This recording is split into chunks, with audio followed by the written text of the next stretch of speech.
as a college. 5, we are committed to providing e-tutoring to support students who have enrolled in some of our big modules.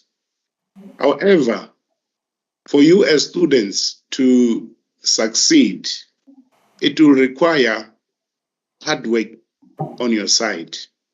I want to reiterate the last line of the Mandela Code, which says, and I quote, "It is what we make out of what we have, not what we are given, that separates one person from another.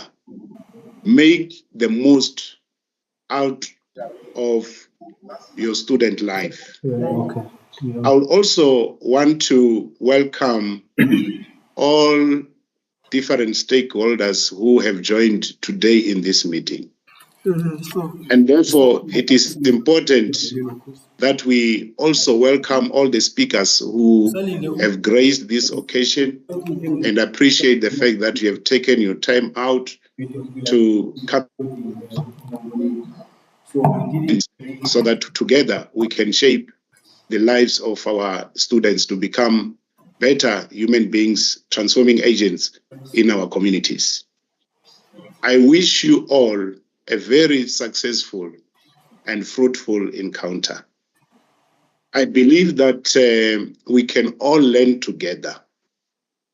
Paulo Freire once said, "Whoever teaches learns in the act of learning, and whoever learns teaches in the act of learning."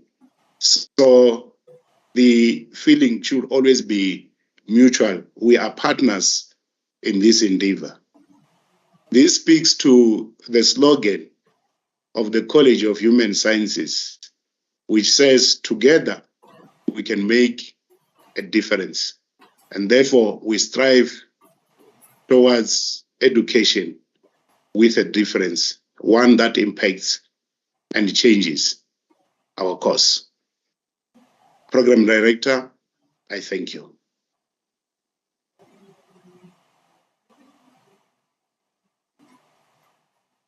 Thank you so much to the Deputy Dean of the College of Human Sciences, Professor Mashao. Students, you have heard directly from the Deputy Dean's mouth. The college is a responsive college. Professor Mashao first mentioned that we are fully aware of all of the challenges that are faced by the country, by you, by all of us. We are fully aware of all of the load shedding, water shedding, resources shedding. So we are quite aware of the challenges that we are all going through. And we are a very, very responsive college. I do remember very well, Professor Mashao, even during the times of COVID, when it first hit us, and all of a sudden our students who work in Gauteng had to be sent back to Limpopo, to the rural Eastern Cape, to the rural KZN. And they would call and say, I know I'm supposed to be submitting my assignment, but I'm having this challenge. I'm stuck in a village. My work has taken away my laptop. I'm facing this challenge. I'm facing that challenge. And we would try our very best to be responsible and responsive to those challenges and be very, very understanding. The trick is always communication, communication, communication, and early communication. So this is why we are having this orientation today, so that our students are aware who to contact in the event of a challenge, in the event of a problem, in the event of, an issue. You should know who to talk to, and this is why we are here today. In addition to that, Professor Mashao has also really outlined the vision of the college in conjunction with the vision of the whole institution, that of being a decolonial and unapologetically Afrocentric institution. So whenever you interact with us, you must be fully aware that you are interacting with a college and an institution that is steeped in the principles of Afrocentricity and decoloniality. This is what we are trying to achieve in order to achieve a more just world, a more just country, right? So Professor Mashau has explained how the college works and the founding ideologies of the college, and I'm pretty sure that you are quite excited to begin your journey with us, because you now know exactly what you are dealing with, exactly who you are dealing with when you deal with the College of Human Sciences. Without further ado, it is time for me to then introduce a speaker from the Dean of Students. Unfortunately, Dr. Osipuka could not join us this morning, but will be represented by Miss Lizette Leroux instead, who is also coming from the Office of the Dean of Students. So I will hand over to the Office of the Dean of Students so that you can be welcomed and some of the issues that they deal with and what kind of problems or challenges you can take to them. Miss Leroux?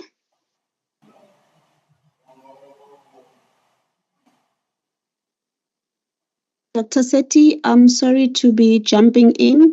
I received an email from Ms. Leroux, and she won't be able to join us. She has another engagement, so I think we can skip this spot on the program. Thank you. Okay, perfect. That is quite noted.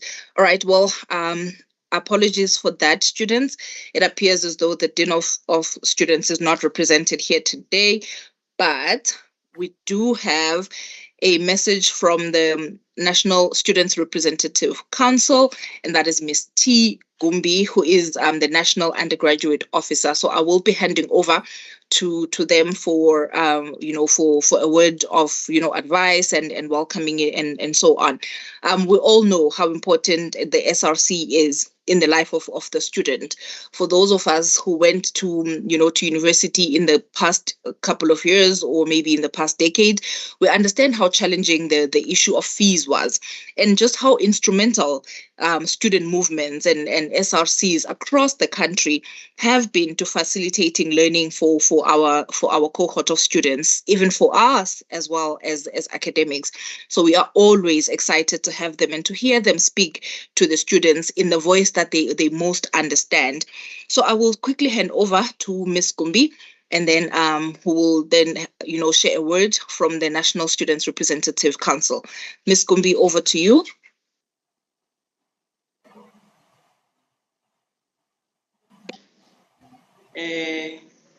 Ma'am Sethi, let me try and turn the camera on.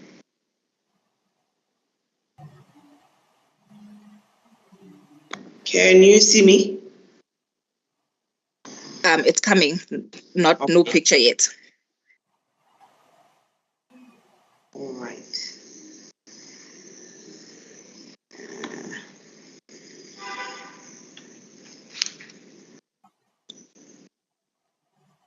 It's still loading. I don't know what's taking so long. It's still loading.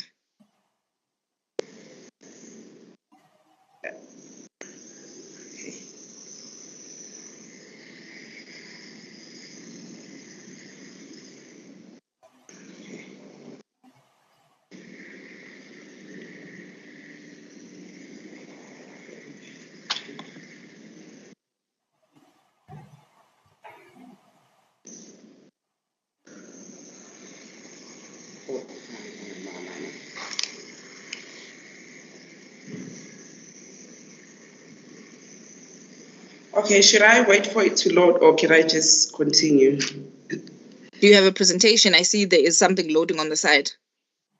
No, it's actually, it's not a presentation. I'm just doing a welcome and greeting and sharing a message of support, that's all. Okay. So I don't have a presentation per se. All right. It's quite possible that it's network challenges, but I think we can hear you clearly. So maybe you can just continue for now, and we'll see if the picture comes up, because I'm sure the students would like to see you at some point. Yes, that's what I hoped, but unfortunately my network is acting up on me. Okay, so, no, I think you may carry on for now. Okay, thank you so much, Ma'am Sethi. Greetings and welcome to our first time and returning students. And my name is Utalent Nunjabulo Gumbi, and I am the National Student Representative Council Undergraduate Officer. And on behalf of the College of the Human Sciences and the Student Representative Council in Tshwane, It is my distinct pleasure to welcome you all to the 2023 College of Human Sciences orientation. Firstly, we would like to congratulate all of you for making it this far, especially to our first-timers. And we have actually finally become registered students of the University of South Africa, the largest university in the land. Making it here is not an easy task. All the hard work you have put in to arrive here was worth it, as our acting dean has already mentioned that. For the next 3 to 4 years, you will be surrounded by countless opportunities for leadership and personal growth, as well as brilliant, passionate, and hardworking peers, and of course, beautiful study areas. And then take a moment today and just note a little bit of what you are feeling. What are you excited about? What are you nervous for? What are your priorities in life? What matters to you, and whatever else? I strongly suggest this because over the next few years, you are all going to transform in ways you cannot yet imagine. The university will challenge you, and the people here will inspire you. The classes, experiences, independence, all of it will change you. While you may not notice those changes every day, they happen slowly and surely over time. And when you are a senior, it will be a very nice memory to look upon and to see how far you have come. The Student Representative Council wants you to know that the College of Human Sciences will nurture you throughout your journey in the college. We would also want you to know that the College of Human Sciences, your college, listens to your concerns and needs when you vocalize your interests and advocate for yourselves, just as it is the college's responsibility to facilitate your development and growth. It is your responsibility to hold the college responsible and make it what you want it to be and believe it should be. I have no doubt of how nerve-wracking this experience seems today. I remember how overwhelmed I was when I was a first-time student. I felt confused and lost. My expectations were not met at that time as to what I had envisioned. I thought UNISA was like traditional universities where I was going to go to class every day for different lectures and make new friends on campus. Friends I made, but to my surprise, it was not classroom orientated like traditional universities. I felt like I was in a Survivor series, having been into a faculty I knew nothing about, and studying a qualification I had zero knowledge of. I almost quit. For the first time, being a civil engineering student in an open distance e-learning institution, I had to adjust very quickly or sink. As a student who came from a disadvantaged background, it was a competition against self to make it in academics, as it seemed to be the only ticket out of poverty. Having been paid for by NSFAS, I had to pull up my socks to make sure to thrive above that threshold to be a returning funded student, of which at that time it was to pass 50% of the modules registered for in the academic year. Now, the question to you is, what will drive you to make it in this largest university, the University of South Africa? Being new means that you are most powerful students on campus, while being new means you have the most to learn about the university. You are also the most powerful students because you have the most time ahead of you in the institution. You have the time, the energy, and the capacity to organize and to make the college exactly what you want it to be. If there is something that you want here, we want you to go out there and find a way to achieve it. Is there a professor you want to take a class with? Email them. If they don't reply to your emails, show up to their offices. Just see what happens. After all, you have nothing to lose. The College of Human Sciences can help you achieve all your goals if you position yourself as the driver of your experience. You need help? Please just ask. If you don't know what you want to major in, the deans, professors, the lecturers, and the student advisors will help figure all that out. And when it comes to figuring it out, We want you to know that you will not be doing any of it alone. Because as much as each and everyone is powerful alone, here you are a lot more powerful when you are together. That means to think of yourselves as a part of something bigger, learning from each other, respecting each other, even if you don't understand the other person's perspective. Look around. This is your team now, and your team is strong because you are made up of so many different backgrounds and experiences. Some days are going to feel magical, and some days you will be looking for the counseling departments on campus. But through it all, be constant. Everyone here will help you become the best version of yourself. Everyone here is here to lift you up through the challenging times as well as celebrate your successes. You have all worked incredibly hard to arrive at the University of South Africa, especially to our first-time students.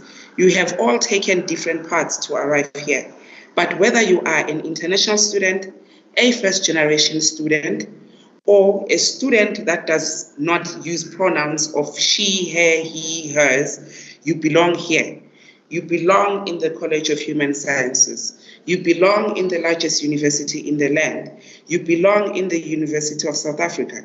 Each of you will be challenged and have your beliefs questioned in ways you cannot yet imagine. And it will be really hard at times, but it is also supposed not to be easy. Change is never easy, but it is invaluable. We are very excited for all of you to start this journey. The College of Human Sciences is blessed to have you, and we can't wait to see how your ideas, energies, and passion change the College of Human Sciences, the university, and the world. And as I close, I would like also to remind the students, both the first-timers and the returning students, that we will be having a SRC elections in a few weeks, or if I may say at the end of March, and we would also like to have all of them participate in the upcoming SRC elections. Who knows, maybe one of them may be the next national SRC executive member, or even the regional SRC executive member. And I will share my contacts in the chat for any students who will be in need of anything. We are here to assist. It's not only me, but it's also along with my colleagues. So I will also share a link to the group chat that had been created for the support of the students from the SRC perspective. And above all, I would like to thank everyone who has attended, and I would like to thank the College of Human Sciences for the invite, and also to say to the UNISA student, welcome to the academic year of 2023. Thank you so much.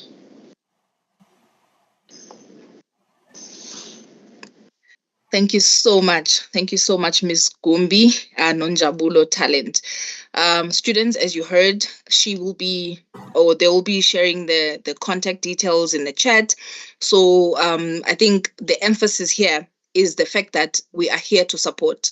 Contrary to popular belief, if you communicate with us and you communicate with the right person, you will get assistance. The College of Human Sciences, the university of this land, is here to serve you.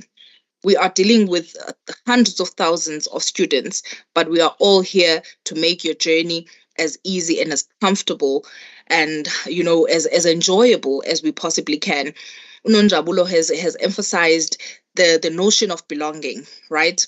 And when you look around, the participants or the people in the platform, you see how many you are, you see how many we are.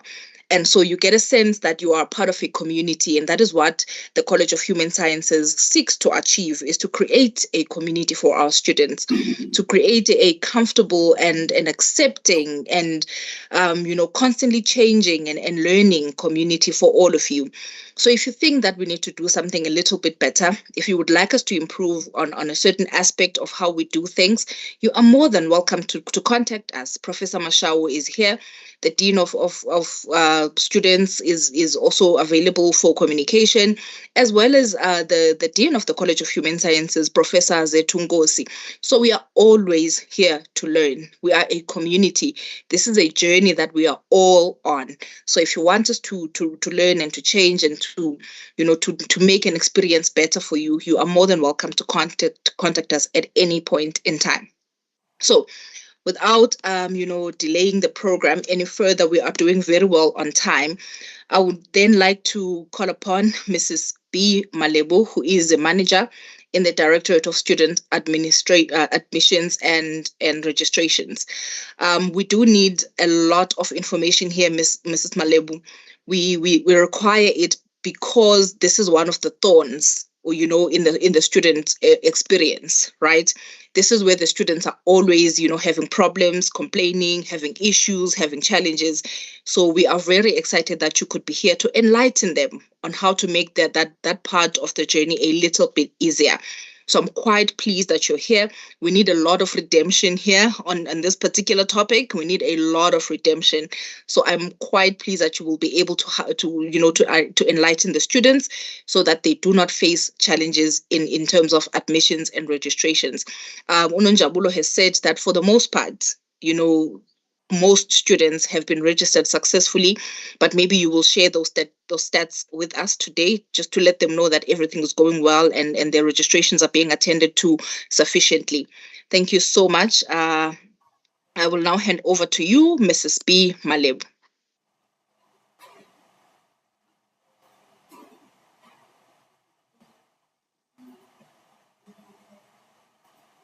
You are muted, Mrs. Maleb. Sorry about that. Good morning, fellow colleagues, and a very good morning to you, dear students. As it has been mentioned, I am Bridget Malebu from the Directorate Student Admissions and Registrations. I am now nervous because you've just said that is the Directorate, that is a thorn. I will try and put it out there exactly what is it that we are doing, and you have to hold us accountable for what and not for what. I will try and share my presentation.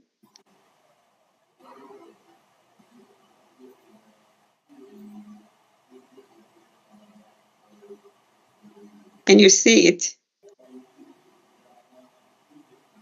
Yes, we can see your computer. The presentation, you can't see it. I think it's still loading perhaps. Is it open on your side? Yeah, it's now opening. It's now opening. Okay. Yeah. Thank you. First and foremost, I'd like to... Ms. Malibu, I think we are still seeing just your screen. I'm not sure if this is the case with you, Zuzega. Okay, it's opening. Okay, now we can see your presentation. Okay, thank you. The first thing that I would like to emphasize to our students out there is that we have our email addresses and they also have their own email address. Can I now close my screen, my video? Yes, ma'am.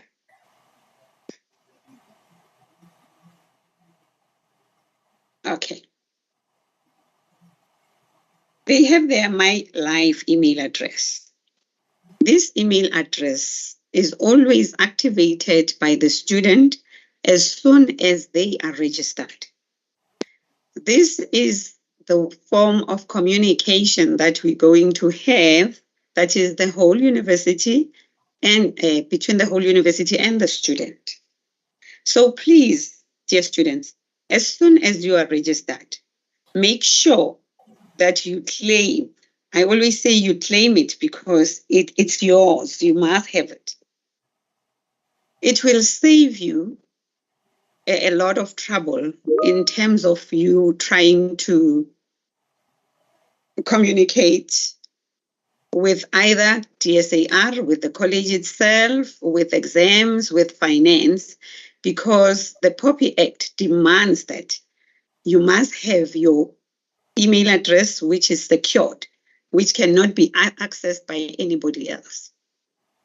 Now we have our own email address at DSAR, which is artes@unisa.ac.za. I know some of you are not deriving any pleasure with the turnaround time of our responses to you on this artes@unisa.ac.za. It's because some of the emails that come through are not even related to us. Now we have to divert them or send them to the appropriate directorates. Then we have this special email address, which is the BA General 99311@unisa.ac.za. This BA General email address, we came about having it because we have quite a big challenge with the BA General registrations. There is no real-time registration for all students who are registering for the BA General. Because of system glitches, it could not be uploaded on the system. The groupings are too large for the system. Therefore, we had to have these sent directly to us, and then we will effect those registrations. And we've got quite a large number of BA General students.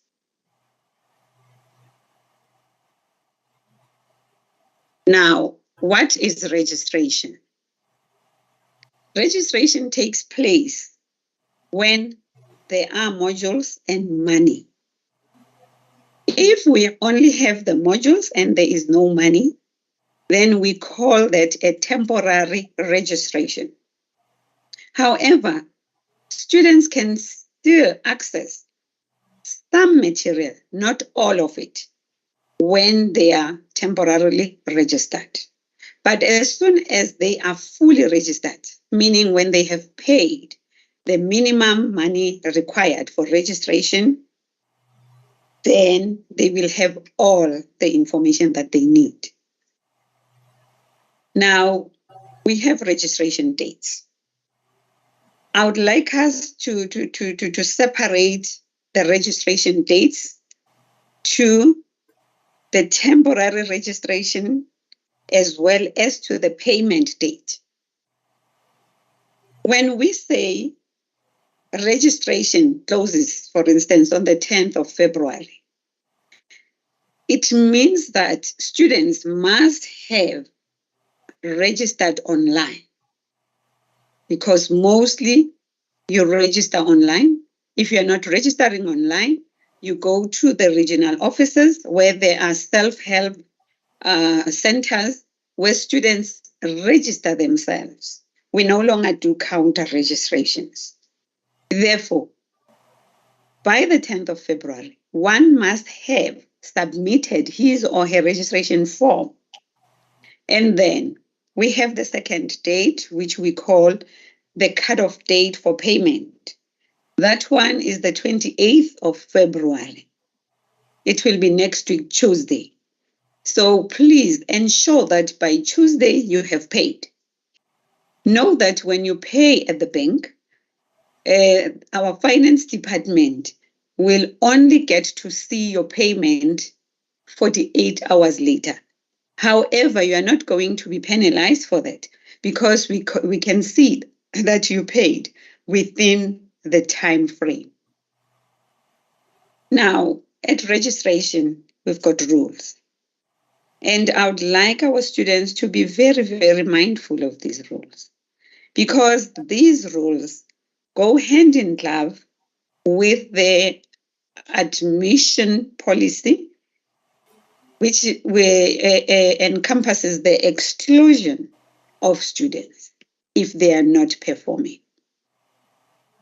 For a student to stay on as a registered UNISA student, the student must pass at least 120 credits in 4 years. Should you not make 120 credits in 4 years, then you get phased out. For in 6 years, the student must have passed 240 credits. In 8 years, 360 credits. And in 10 years, 480 credits. 10 years, remember, we have undergraduate qualifications that the duration thereof is 4 years. It has 480 credits. So it has been stretched to 10 years. Now, when one gets phased out, you have to go and do a certificate in any institution of higher learning that is recognized on our HESA book. And you do that. After doing that, it's an NQF level 5 certificate. Then you can come back. We will readmit you to studies. Then again, registration goes hand in hand with cancellation. Some students may register, for instance. Let me start off by saying students are allowed to take 5 modules per semester. Therefore, it means one can take, if you want to register all the modules in the first, at the beginning of the year, you will have to register those 10 modules, but you have to be mindful of prerequisites, and we will talk about prerequisites. You can register those 5 modules, the 10 modules. 5 will be for the first semester, then other 5 will be for the second semester. Now we have a cancellation policy. Students who wish to cancel their studies or their modules, we have 2 categories for this. In our own term at UNISA, we say AC or CA. AC means, or it is where the studies are cancelled with a full refund. This happens within the 10 days cooling off period. For instance, if you register today and then you cancel your studies in the next 3 or 4 days, you get a full refund. But if you decide to cancel after 10 days, then we go to what we call CA. That is the normal cancellation, where the student forfeits his or her money. Sometimes we do an AC for students who do not meet or who were erroneously admitted to studies and registered. Then we find out as we go along that no, this student does not meet the admission requirements. We will do that administrative cancellation. We will explain to the student why we have cancelled the studies and refund the student. Again, we also do those administrative cancellations for students, for instance, who did not meet the prerequisites, and for one or the other reason, the system failed to read the prerequisite for that module. Then we cancel that module and we explain to the student why we had to cancel the study. Then let's talk curriculum knowledge. Curriculum knowledge is of paramount importance. I urge you, students, to familiarize yourselves with the rules of the curriculum of your chosen qualification. I will just give you a simple example or a practical example here. In our MyReg brochure, which you will find online, For instance, for the BA, we would say this qualification comprises of 30 modules. We have 8 on NQF level 5. We have 12 on NQF level 6. We have 10 on NQF level 7. That amounts to 30. You have to check, okay, I'm in my first year. I want to do the NQF level 5 modules. What are the rules there? It will say for a BA, you must have 2 majors. Then you go through your curriculum. You check what is it that I would really like to do. Because by then, well, some of you will already know what they want to do in life. Then you say, okay, I want to major in sociology and psychology. You check the compulsory modules for psychology. There might be 4 of them in the first level.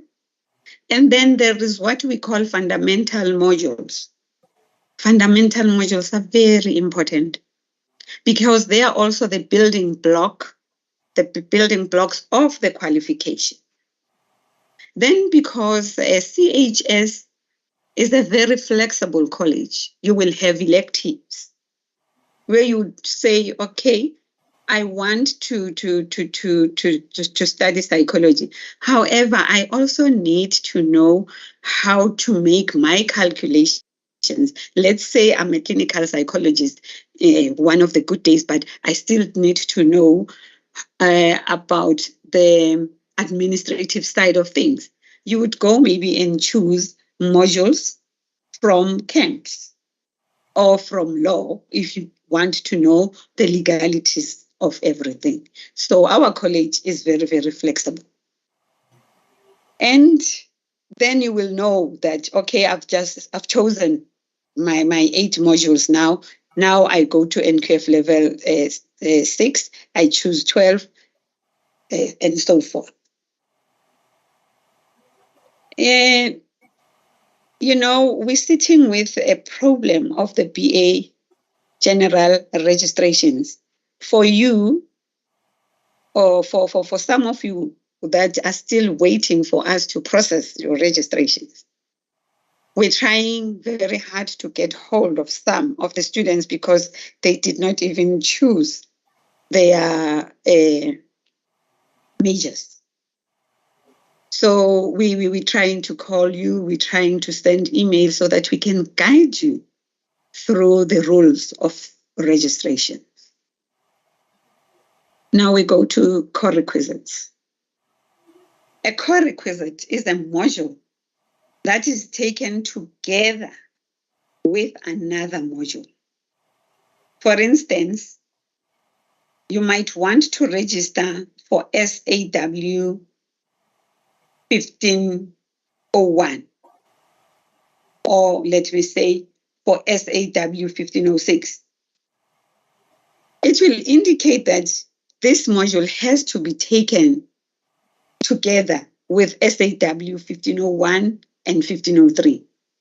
Then it means when you choose your modules, you check on that registration brochure the modules that you will be doing, and then you check that, okay, because I want to do this module, what other module goes hand in glove with it so that I register them together.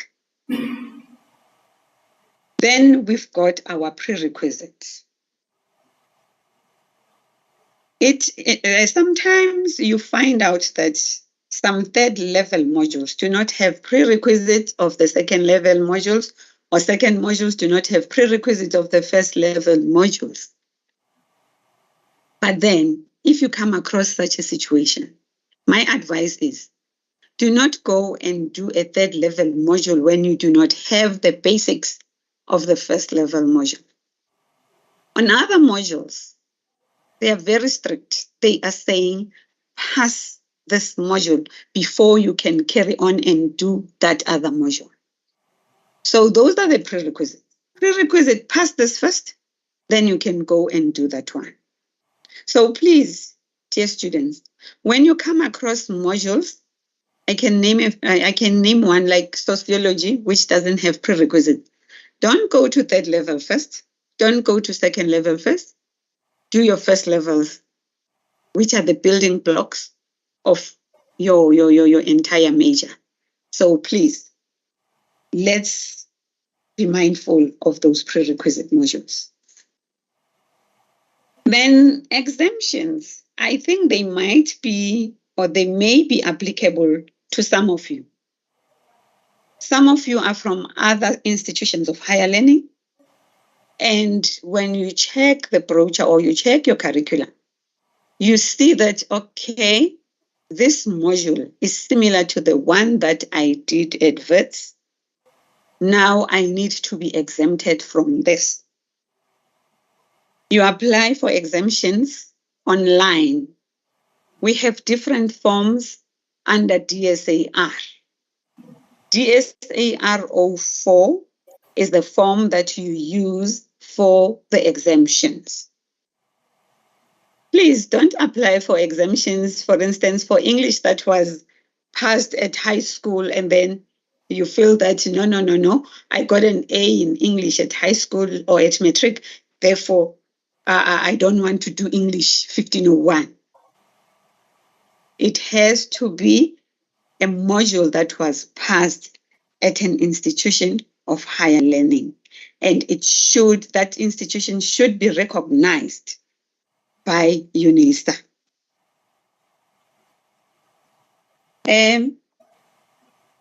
Now, I've spoken about the exclusion rules when I spoke about the modules that have to be passed. So please be mindful of the fact that one has to pass 120 credits in 4 years in order not to be excluded from studies. Then we have this concurrent registration. Yes, it's confusing for most of our students, especially for you as first-time students. Concurrent registration only happens when there is permission from the other university that lets the student do this and this module with you, UNISA, for non-degree purposes. And then they will come and graduate with us. That is when concurrent registration happens. So I think with you in your first year, you are not going to need this because you are our students. You are our first-time students, students who have worked hard to be here. This was said by the previous speakers, that you are here because of your hard work. Remember, UNISA is no longer the by the way university. We also take the top students. We take the high performers. That is why you are here, because when you applied, we saw you as high performers. So please, students, whenever you need to talk to us, please do send those emails through to Artis. Some of you have met me. I'm currently based in the Florida office, but I do go to Pretoria once in a while. And some of the academics have sent emails from you, which I promptly address or respond to. Please don't be afraid to walk into any of our offices that are near you. And if you feel that you are not deriving the pleasure, ask them to call me. I'm always available, except when I'm in meetings, but I do return calls. On that note, I'd like to thank you for granting me the opportunity to do this presentation. Thank you very much.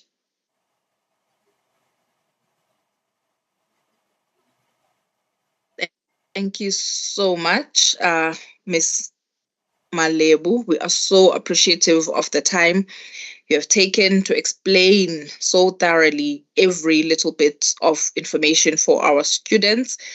I think by the activity in the chat, you can already see that I'm actually proven right, that admissions and registrations, are always challenging for the students. So your presence here makes all the difference. Students, I'm quite aware that, this is, a challenging aspect of your journey, but it will get easier as you get acclimated to the UNISA system and the way UNISA works, right? But taking away from everything that Ms. Malebu has said, it's important to understand that UNISA, and you will appreciate this about us in the long run, teaches you personal responsibility and discipline, right? As well as independence. So the idea that you need to claim, all of the aspects of your study journey is very, very important. Starting with claiming your email address. Nobody's going to tell you, hey, you need to go here, go there, go there. You will get guidance. There is a lot of guidance. There are documents on documents on documents on the websites that teach you how to do things, but you need to take the initiative, right? You need to learn what your curriculum requires of you so that your journey is not frustrating. Okay. So claim your My Life. Update the system all the time. When you change your number, when you change your email address, your personal email address, when you move out and change your physical address, your postal address, always keep the system updated. Because should something happen, I've had so many instances where a student, for example, was trying to submit one assignment on the website, on my UNISA, and then ended up submitting another assignment. So here I am looking at this. I'm like, no, man, this student did not submit my assignment. By mistake, they submitted somebody else's assignment. So I'm sitting there, going onto the website, finding your number, calling you. The number doesn't go through. UNISA gives you a number of options: your home number, your cell number, your work number. If we cannot get a hold of you on 3 numbers, no, you have got to do something. You have got to do something. The problem is you here. So you must always update the system with all of your information. Personal responsibility, personal discipline is very, very important in order for you to survive the UNISA system. You will appreciate the lessons later on in life when you start working, or you start a business, or whatever your path is in life. You will appreciate the lessons that you would have learned within the UNISA system. So with that said, everything has been explained to you: what curriculum is, what cancellations mean, and when you can cancel in order to get a full refund and not qualify for a refund, what what prerequisites are. And that is very, very, very important for you to understand, that in order for you to do a second level module, you must have passed a first level module, right? So these are, some of the important things that will make your journey less frustrating, easier, and just better for you to navigate the UNISA system. It's quite challenging, especially when you've just come out of high school, or you are, transferring from another institution to UNISA. It can be very intimidating because it seems like everything is so big. But if you take your time, you read the documents, like my reg, for example, and the curriculum, just read through, go through the documents. How does this work? Who do I contact? Who do I talk to? It makes your journey a little bit easier. So without delaying any further, now we need to understand what online assessment in the CHS is, what that means, how you do it, how you function within that system, how you make it easy for yourself so that you don't end up with wrong assignments submitted to the wrong lecturer. I will then welcome Professor Laurette Jacobs. She is currently the chair of Department in Information Sciences, a much prolific researcher in records and archives management. So she will be speaking to us and just explaining to you what online assessment mean and how you can make that part of your journey a little bit less frustrating. I know we have, the strange thing is that we are migrating to this online environment in conjunction with load shedding and challenges with our networks and so on and so forth. So Professor Jacobs will explain to us how we can at least alleviate some of the frustration that comes with our challenges while we also try to learn within this environment. I now hand over to you, Professor Jacobs.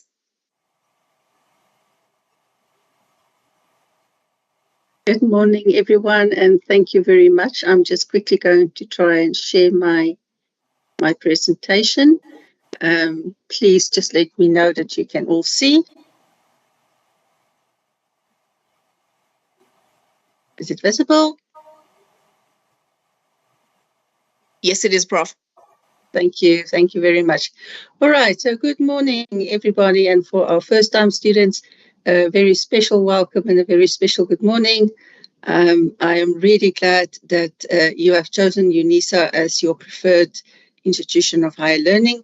And I really wish you all the best with your studies. And if you ever in doubt as to the quality of your qualification, or if you ever in doubt about what it is that you are doing, please do not hesitate to contact any of the chairs of departments so that we can also make sure that we explain to you why you're doing a qualification and what you can do with that qualification once you've completed. I'm just going to switch off my camera for the sake of saving a little bit of bandwidth. I hope that's all right. And let me start by saying to you what we will cover today focuses on assessment and why assessment is necessary. Now, you will remember that at school, we talked about assignments, we talked about exams. So in higher education, we have a little bit of a different terminology. We refer to all these assignments, tests, everything that you had to do, we refer to them as assessments. So when we talk about assessments in tutorial letters, please note that it's all the things that you have to engage in for the purposes of receiving marks, and that will help you to achieve a result and a positive result at the end of your module that you are enrolled for.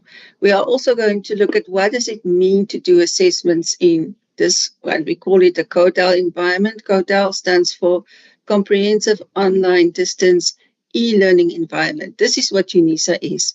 We are a comprehensive open distance e-learning institution. And that already must say to you that we do our assessments a little bit differently. So we are also going to look at what type of assignments or assessments you are going to get, how you should complete them, and also what kind of support there may be for you. And again, I need to emphasize that your lecturers, your e-tutors, all the administrative staff in the departments and also at the university is there to support you. So please, if you ever struggle, do not struggle in silence. Make sure that you reach out to somebody that you can get the necessary support. And especially where assessment is concerned, it's very important because for many of you, this is going to be a very different way of learning than what you are used to. So what is assessments? Let's first of all look at it. Well, for UNISA, it's the systematic evaluation of your ability to demonstrate that you have achieved the learning goals intended in the curriculum. So you'll see when you open your tutorial letter as well as your study guide or your online content that it says that the objectives or the goals of this module is to learn A, B, C, and D.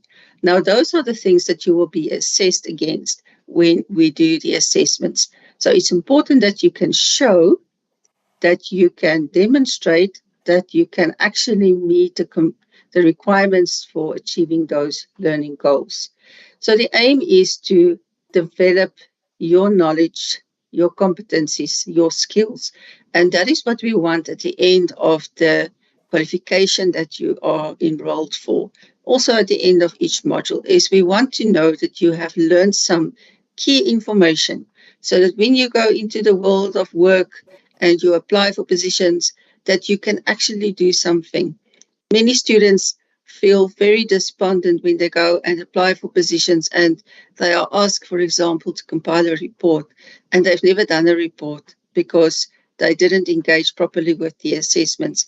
And then they cannot get that position, and it's really, really sad. So please make very sure that you engage with all the assessments that we provide to you.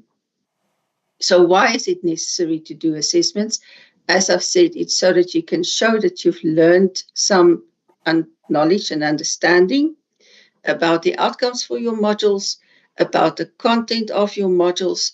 It is important so that we can see that you have actually integrated that information as part of your knowledge system. So if I wake you up in the middle of the night and I ask you, what does information literacy means? You should be able to give me a quick definition immediately because it's part of your knowledge structure. And then we also do assessments because we want to recognize your achievements. So we want to give you credit. We want to celebrate with you all the learning that you have done. So at UNISA, we have very different types of assessments that we are engaged in. But when you study at UNISA, it is going to be probably one of the biggest journeys of your life. You are only going to discover, explore, and get into the journey of learning if you engage in your assessments. What your life's journey is going to be determined by how well you engage with these assessments. So it's a big journey, but it starts with the small steps, and those small steps are completing your assessments for each of the modules that you have enrolled for timeously, with enthusiasm, with creativity, and with support, either from the lecturer or from the e-tutors if you have any, as well as from your fellow students. I saw on the chat there were quite a lot of students asking if there's somebody else that's doing development studies or information studies. So form those groups so that you can support one another. I said to you before earlier that you are now studying at a CODAL institution, and that CODAL stands for Comprehensive Open Distance e-learning. So what do we mean by all of this? If we say this is a comprehensive institution, it means that we want to use your vast experiences and your understanding of what you already have of life, and we want to build on that so that you can expand your learning and create new worlds and new societies. We face so many challenges. Just if you look at water, in electricity, societal challenges, health challenges, and many of us and all of us actually are experiencing those. So if we reimagine a new world, a different world, how will we do that? And the most important thing is to do that based on the information that we obtain from this research on the studies that we are involved in. By openness, we mean that we all come from different backgrounds, and that is educational as well as socio-economic backgrounds. And that is actually a good thing because that gives us opportunities to engage with one another, engage with people from different backgrounds, and also learn from one another. The distance means that we are not physically with the students as academics, as your lecturers, as your e-tutors. There's a physical distance between us. It doesn't mean that we cannot communicate, and it doesn't mean that we shouldn't be there to support one another, but it does mean that you are not next to or next door to me, or you see me in a lecture hall or any of the other lecturers. So there is a physical distance between us.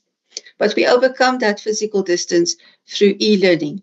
And that is the technology that we use so that we can create an environment for teaching and learning. Through communication, we use the internet, we use MyUNISA as our learning management system so that we can present the information to you, what you have to learn, and also give you the opportunity to engage with us as academics as well as with one another. So this, you will see, also already makes UNISA very different from what you had in the school environment. It also makes it very different from other higher education institutions because you don't go to class physically. So it means you have to create your own space where you can learn and where you can engage with your assessments. That means that there's a big difference between how we study at school and how we study at university. At school, it took place in your classroom. The teacher would have said to you, now we are going to learn about the history of President Mandela. However, at university, we are going to say to you, here's an article about the history of Mandela. Please go and read it and go and find out what his life journey was all about. So there's already a difference there, where teachers give you regular assignments to help you to complete a subject at school level. We do not do the same at university. We give you assignments, we give you due dates, and we tell you to work through the curriculum, so through the content of each module by yourself. When you are at school, you get regular face-to-face feedback, so you can see the teacher, you can hear the teacher's voice, you can hear the teacher's angry or upset or happy about your performance. However, at UNISA, we only give feedback in marked assessments, or we have team sessions where we can help you to understand, but you don't necessarily see us. You can see here, I'm talking to you, but you can't really see my face. And then the last one, at school, you're giving a reading list of references or sources that you have to use. We call that a little bit of spoon feeding, which will not happen at university level. At university level, we ask you and we require of you to go and find out for yourself. So we give you the foundation information that will give you the starting point to study. But what you have to do is to go and find out more about that. And guys, we have the best university library in the Southern Hemisphere at UNISA. It is a beautiful library with an extensive amount of information resources. It is there for you because you study at this institution, and it is just there for the taking. So please, once we're done today, go and make sure that you can access the UNISA library. And if you struggle, find a librarian that's responsible for your department. Ask for feedback, ask for guidance on how to use the library so that you can get access to all the wonderful sources that we have ready for you. All right, so I think this is self-evident. We expect you to plan for your studies. We expect you to engage in your assessments. Because we don't have daily lectures, you learn from a distance, you have to plan. You have to plan when you are going to study. You have to plan what you are going to study. So for yourself, create a study plan to say, in week 1, we have about 15 weeks of study per semester. In week 1, I'm going to study unit 1. In week 2, I'm going to study unit 2. Then I'm going to do my assignment 1, and so on. But make sure that you create for yourself that study plan, because it's very easy in this environment to say, oh, I will start tomorrow, and tomorrow out the next day, because I've got so many other things to do, and I've got friends to visit, and I want to hang out a bit. Please don't do that, because time is going to run very quickly. And by the time that you realize that your assignment is due, you are going to realize that you waited too late. So please make sure that you do engage with your content, and everything that you need is available on your MyUNISA platform for your module. You will also see that most of the lecturers try and offer weekly engagements where we will either provide you with a PowerPoint presentation or a live team session, if you can make that, or a webinar session where we will explain to you different information that you can engage with to complete your assessments. Now, if we look at the type of assessments that we offer at UNISA, we call them formative. Those are the activities, the assignments that you usually did within your class environment with your teacher. These are required, and it's very important to do them because they give you access to the examination, which is the summative assessment. Now, if you do not complete your assignments on time, make sure that you submit them effectively. Make sure that you have done well. you are going to be in a position that when it comes to having access to the examination, you are going to find yourself wanting. And that is really not something that we want to do. So formative activities or assessments are done during the semester. Summative assessment is done at the end. So that's your formal exam that you're writing.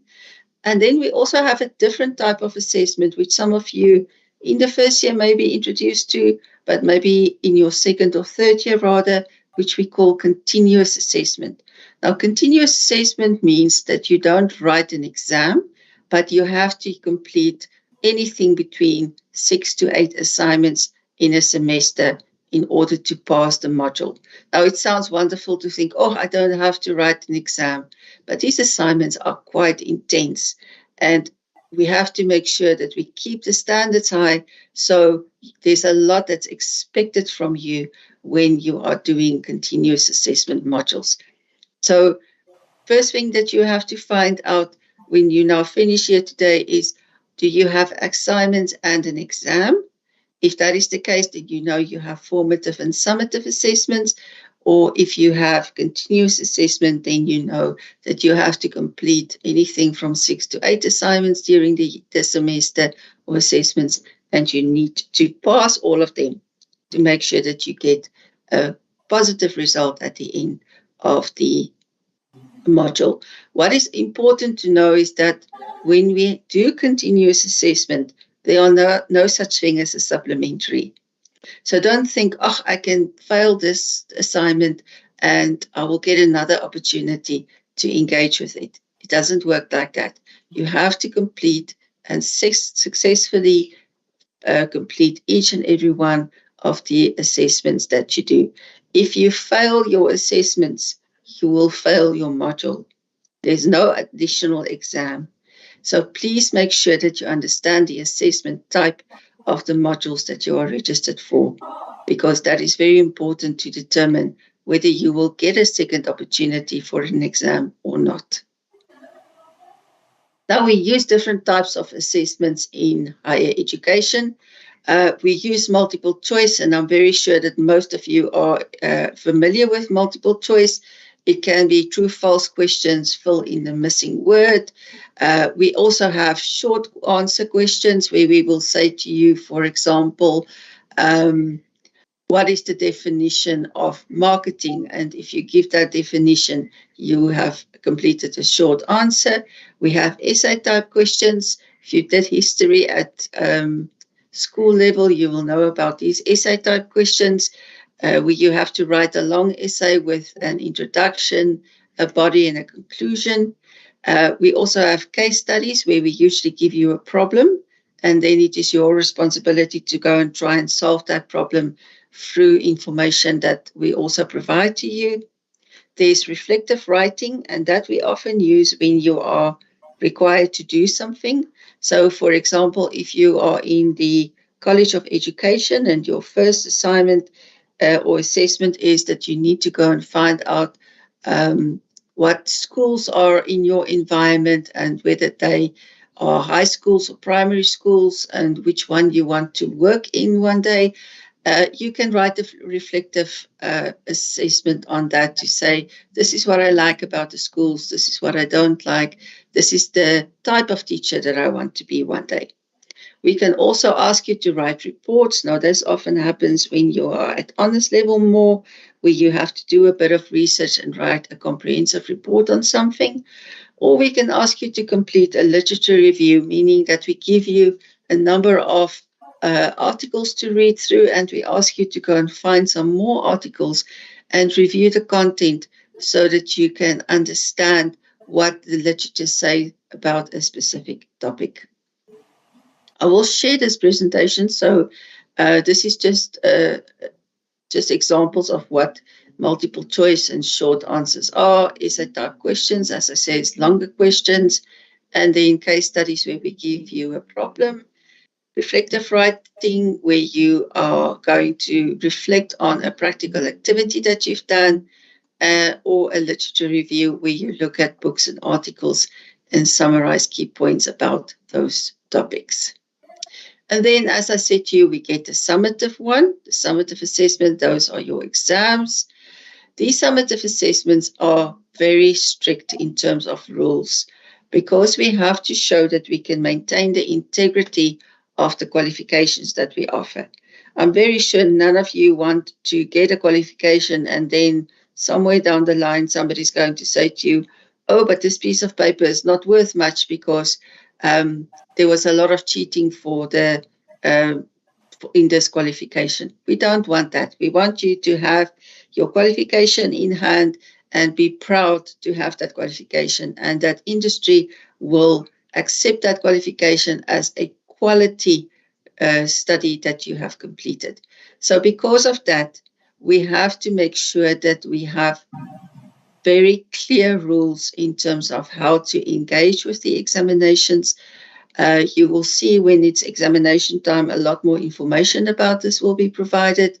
For example, we do only online examinations, as this little chap is showing you that's typing away there in the corner. We don't have examinations where you go and write anymore. But because it's online, it's almost so much easier to try and find information about your exam paper from somebody else or from another source, or quickly just copy and paste. So for all those things, we had to put in place what we call proctoring or invigilator apps. And the purpose of these proctoring or invigilator apps is to make sure that when you write your exam, it is you that's writing the exam and you only, and that no cheating takes place. So closer to the examination time, we will give you a lot more information on these proctoring and invigilator tools and how you should go about doing your online assessment. What you will also see is that we will do a lot of mock exams. So that gives you the opportunity to come into the examination space that we have for the university to do a physical exam. It will not count for marks because it's just for practice, but it will give you that assurance that you know what to expect on the day of the examination. So how do we engage with our assessments? First of all, as Dr. Sethi said, you need to make sure that you claim your MyUNISA username and password. Without your username, without your password, you will not be able to log on. When you log on to MyUNISA, you need to include that username and password and then click on the component that says My Modules. Once you click on the My Modules, you will get a drop-down box of the modules that you are registered for.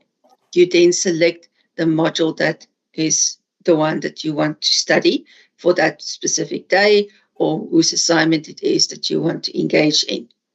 Now, when you open that, you will see that you get a welcome message that's going to say to you, this is the focus of the module. This one is, for example, information skills for lifelong learning. Many of you will take that as a subject, not just in the Department of Information Science, but also in other departments. So in this area, you will see there's the welcome message. In this section here, you will see there's your content for your for this module. So you can start with the overview, go into what is information literacy, etc., etc. From there, if you drop down to this box, you will see you've got your assessment 1, assessment 2, assessment 3. And these are where you need to click to get access. You can also, let me just go back. You can, I'll show you now. So this is where you need to go in order to get access to your assessments. Information on the assessments will be there, as well as information on the due dates. Now, specifically, the due dates are the dates on which your assessments must be submitted, not the date where you have to start. If you start on the date that it must be submitted, you are late. And if you are late, we are not going to be able to accommodate you because we are not going to give you additional information and additional time. So you need to start with your assessments at least 2 to 3 weeks before the due date. And because of all the load shedding that we have, it is very important that you start timeously. Because if you know that for the day when you have to submit, you've got load shedding for 4 hours, you must make sure that you upload your assessment before those load shedding kicks in. That is very important. Now, where will you find the due dates for the tutorial letters? It is usually on the welcome page or on your calendar that you can access on your MyUNISA module site. So, for example, if you go and look under your welcome page, you will see the assessments here are given, as well as the due dates in this instance, and also it's given on the calendar over there where you can also. So this is all part of your first of your welcome page. So you don't have to look far to get the information on the due dates. Prof. Jacobs, please be mindful of the time. Sorry, I'm going to quickly do this. All right, okay. So completing a multiple choice assessment, read your study material, look at the assessment number that you have to do, click on your assessment, and you can then start the assessment. These are the tools that show you what to do. When you have to complete a written assessment, again, open your site, go to the relevant assessment, view your instructions. It's usually in a PDF format. Read it, complete your assessment timeously. Don't wait for the last minute. And then if you want to upload, you will see there's a submission button which says submission status, not attempted. If you click on that submission button, then you will see that you can upload your assignment. If you have a written assignment, please make sure that you PDF it before you upload it, and please ensure that you do not plagiarize. It's very important. As I said to you, in terms of cheating, it's not accepted. Plagiarism is not accepted. We use proctoring and invigilator apps to make sure that when you submit your assessment, it's your own work and nobody else's work. So make sure that you do your work, that you do your own research and not just copy from somebody else.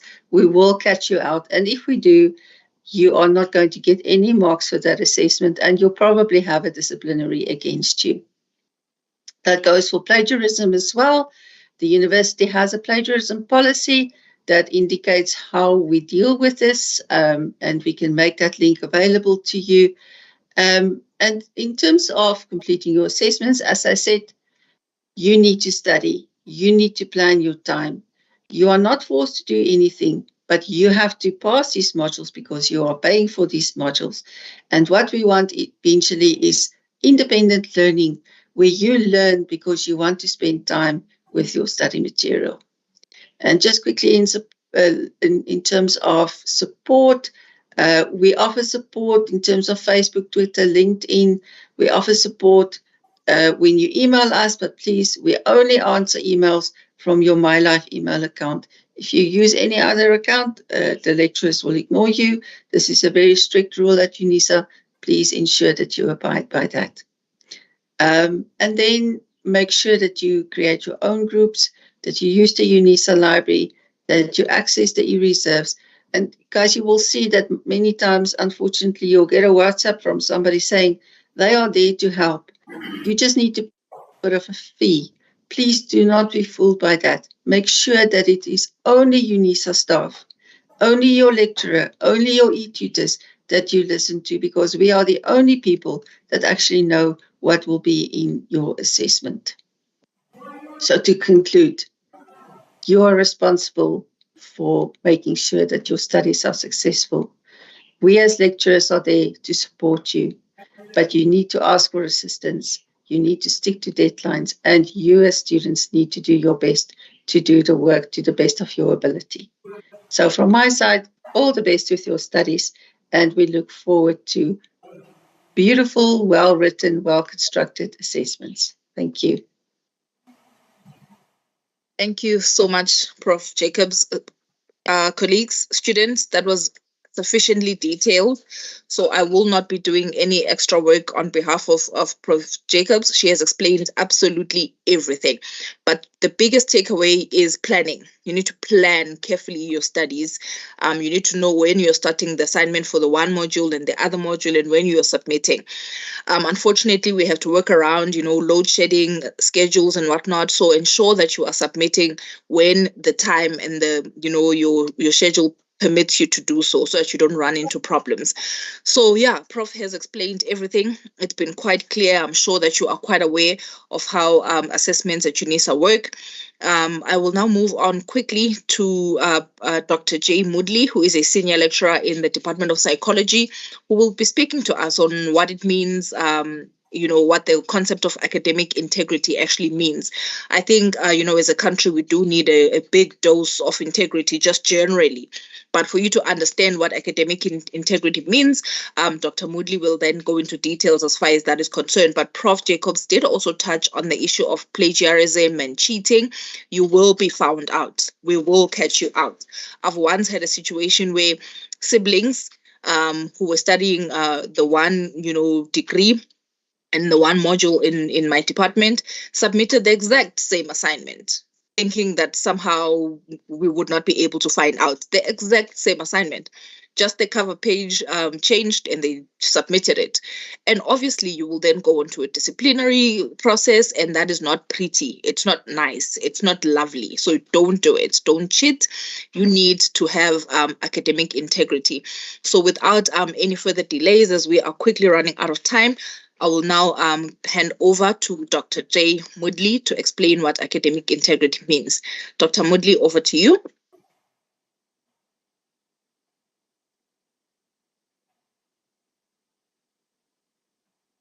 You are muted, Doc. Apologies for that. Can you hear me now? Yes, perfect. Okay. Thank you for that, Madam Chair, and good morning, students. And I'd just like to say a very big congratulations on being accepted into the University of South Africa. And well done on achieving this significant milestone in your academic career. And I just want to encourage you, if you haven't made the trip to Pretoria and if you haven't gone to the main campus in Maklenjuk already, please do at some point in your journey with us, because it's such an inspiring historical building. And there's just something about walking through the doors of the Winnie Madikizela Mandela building and walking up those stairs to the ZK Matthews Hall, where most graduations are held. It's truly awe-inspiring. There's something about those wood paneled walls that get completely under your skin. It's very motivating. So please do take a trip there, and it will just give you some insight with regards to the greatness of the institution that you now are enrolled in. So on that note, I will start with my presentation. And I sincerely hope that I do not interact with any one of you all. And after my presentation, you will see why that you would not want to interact with myself or the committee that I am involved in. So without further ado, let me start my presentation.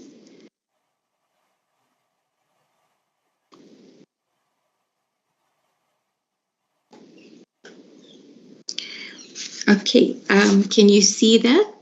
Yes, we can, Doc. Okay, perfect. Okay. So I am involved with the College of Human Sciences Academic Integrity Committee. And the purpose of the committee is to ensure that academic integrity is rigorously assured and proactively defended in all aspects of teaching and scholarship as stipulated by the various policies that you can find on the UNISA website. I do urge each and every one of you to become familiar with these policies so that you understand the seriousness with which UNISA takes any act of academic dishonesty. And the College of Human Sciences Academic Integrity Committee is a subsidiary of the Institutional Student Disciplinary Committee.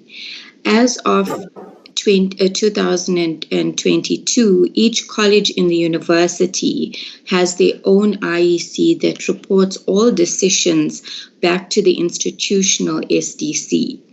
And the CHS AIC makes decisions on all undergraduate modules in the college. All honors, masters, and doctoral research or academic dishonesty cases are referred to the institutional SDC. Repeat offenders are also referred to the institutional SDC. As the CHS AIC, once lecturers have sent us their reports of suspected academic misconduct, such as plagiarism, and they have submitted their evidence, the committee would then sit and deliberate over the evidence. Each decision is carefully considered to determine what action should be taken against a particular student. And this depends on the amount of plagiarism, what level of study the student is currently in, and whether the student is a repeat offender. All cases are recorded on a student database, so it becomes very easy to flag students that have been found guilty previously. And once a sentence is passed, this will be communicated to the institutional SDC, who will action the sentence on the student system. So what is academic dishonesty? And very simply, it's copying from somebody else or allowing somebody else to copy from you. It's collaborating when you're not supposed to be collaborating on assignments or closed book exams, whether that material is on paper or online. It's forging documents, and it's also conducting any ethics violations, but the ethics violations are more appropriate at your honors, masters, and doctoral levels of study. The main form of academic dishonesty that we see at CHS, AIC, and institutional SDC is plagiarism. And in many contexts, the students do not understand what plagiarism is. And very simply put, plagiarism occurs when you use intentionally or unintentionally somebody else's work, and then you then pass it on as your own without acknowledging the other person. And this can be in the use of other people's words, ideas, and not attributing it to the main source. So as you can see on the slide that's in front of you, I have referenced where I got this work from using APA, which is the referencing style for psychology, which is the discipline that I come from.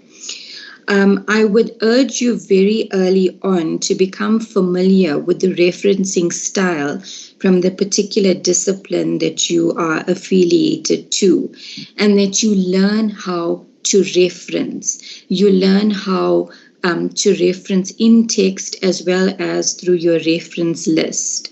And this, you can find more information in your tutorial letters, but you can also Google. You can Google how to reference, in terms of APA, in terms of Chicago, or any other referencing style that you would need. And I would urge you to become an expert in referencing, become pedantic about referencing every thought and idea, so that you do not, or you're not, eligible to become disciplined in terms of academic dishonesty.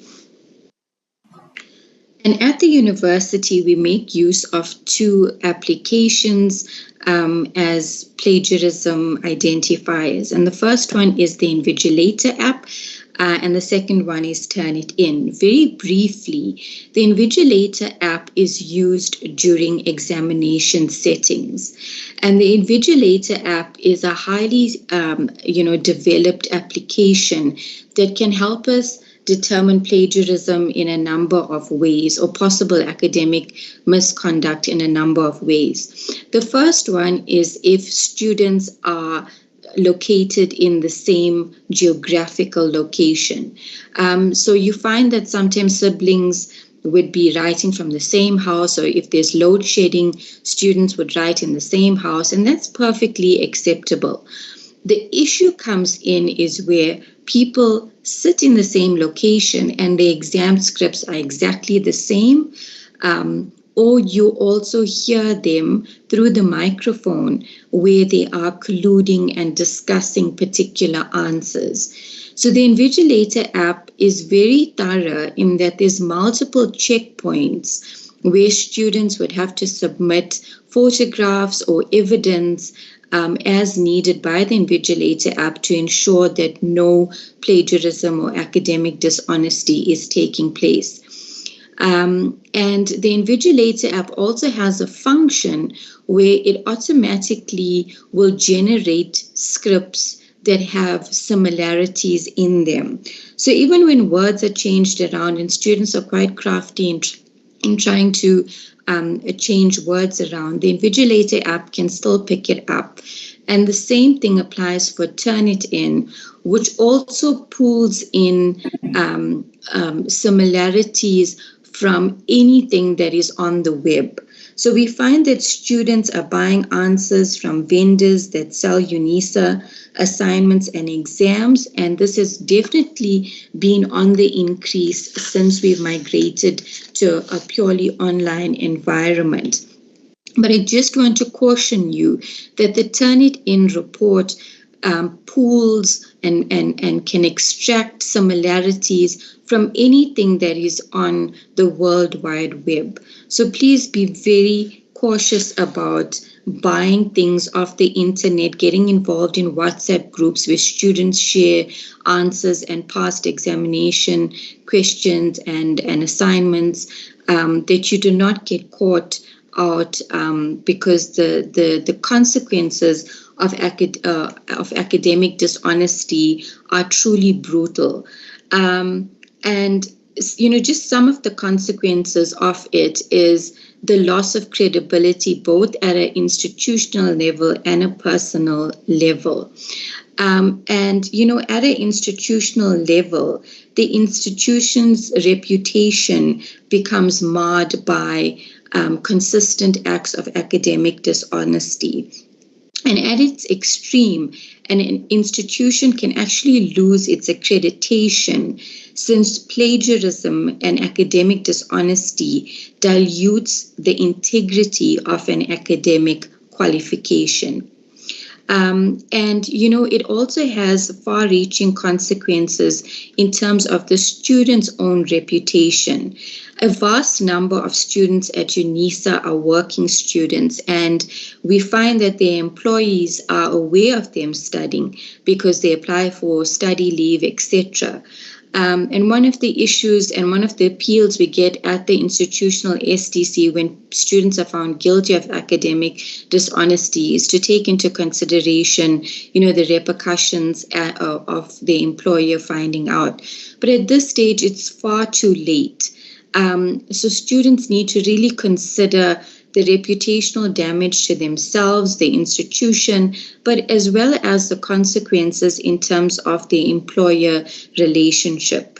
And just think about it. Suppose you were studying to become a chartered accountant, for example, and you were found guilty of academic dishonesty.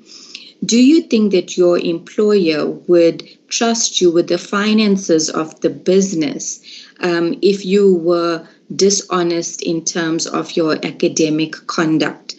So we definitely urge you to take the bigger picture into consideration and to stay away from all forms of academic misconduct.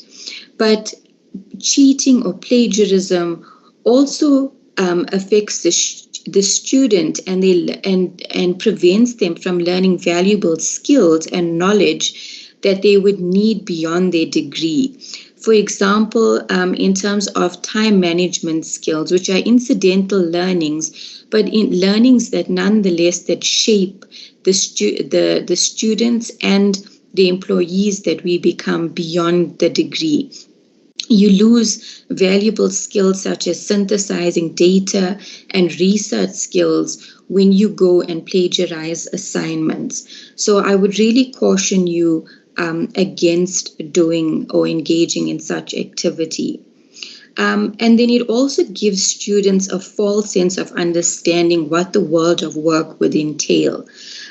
Because students who engage with the same or who engage with dishonesty at the academic level feel that this behavior is acceptable, it becomes normalized behavior, and then they then go into the world of work and continue with this dishonesty.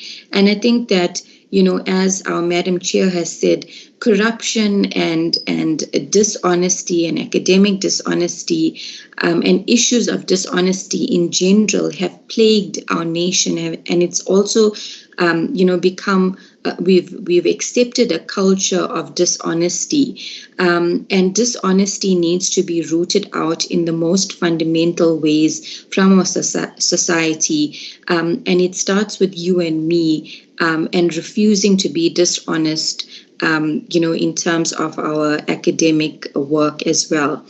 And then it also has it has legal repercussions and monetary repercussions as well.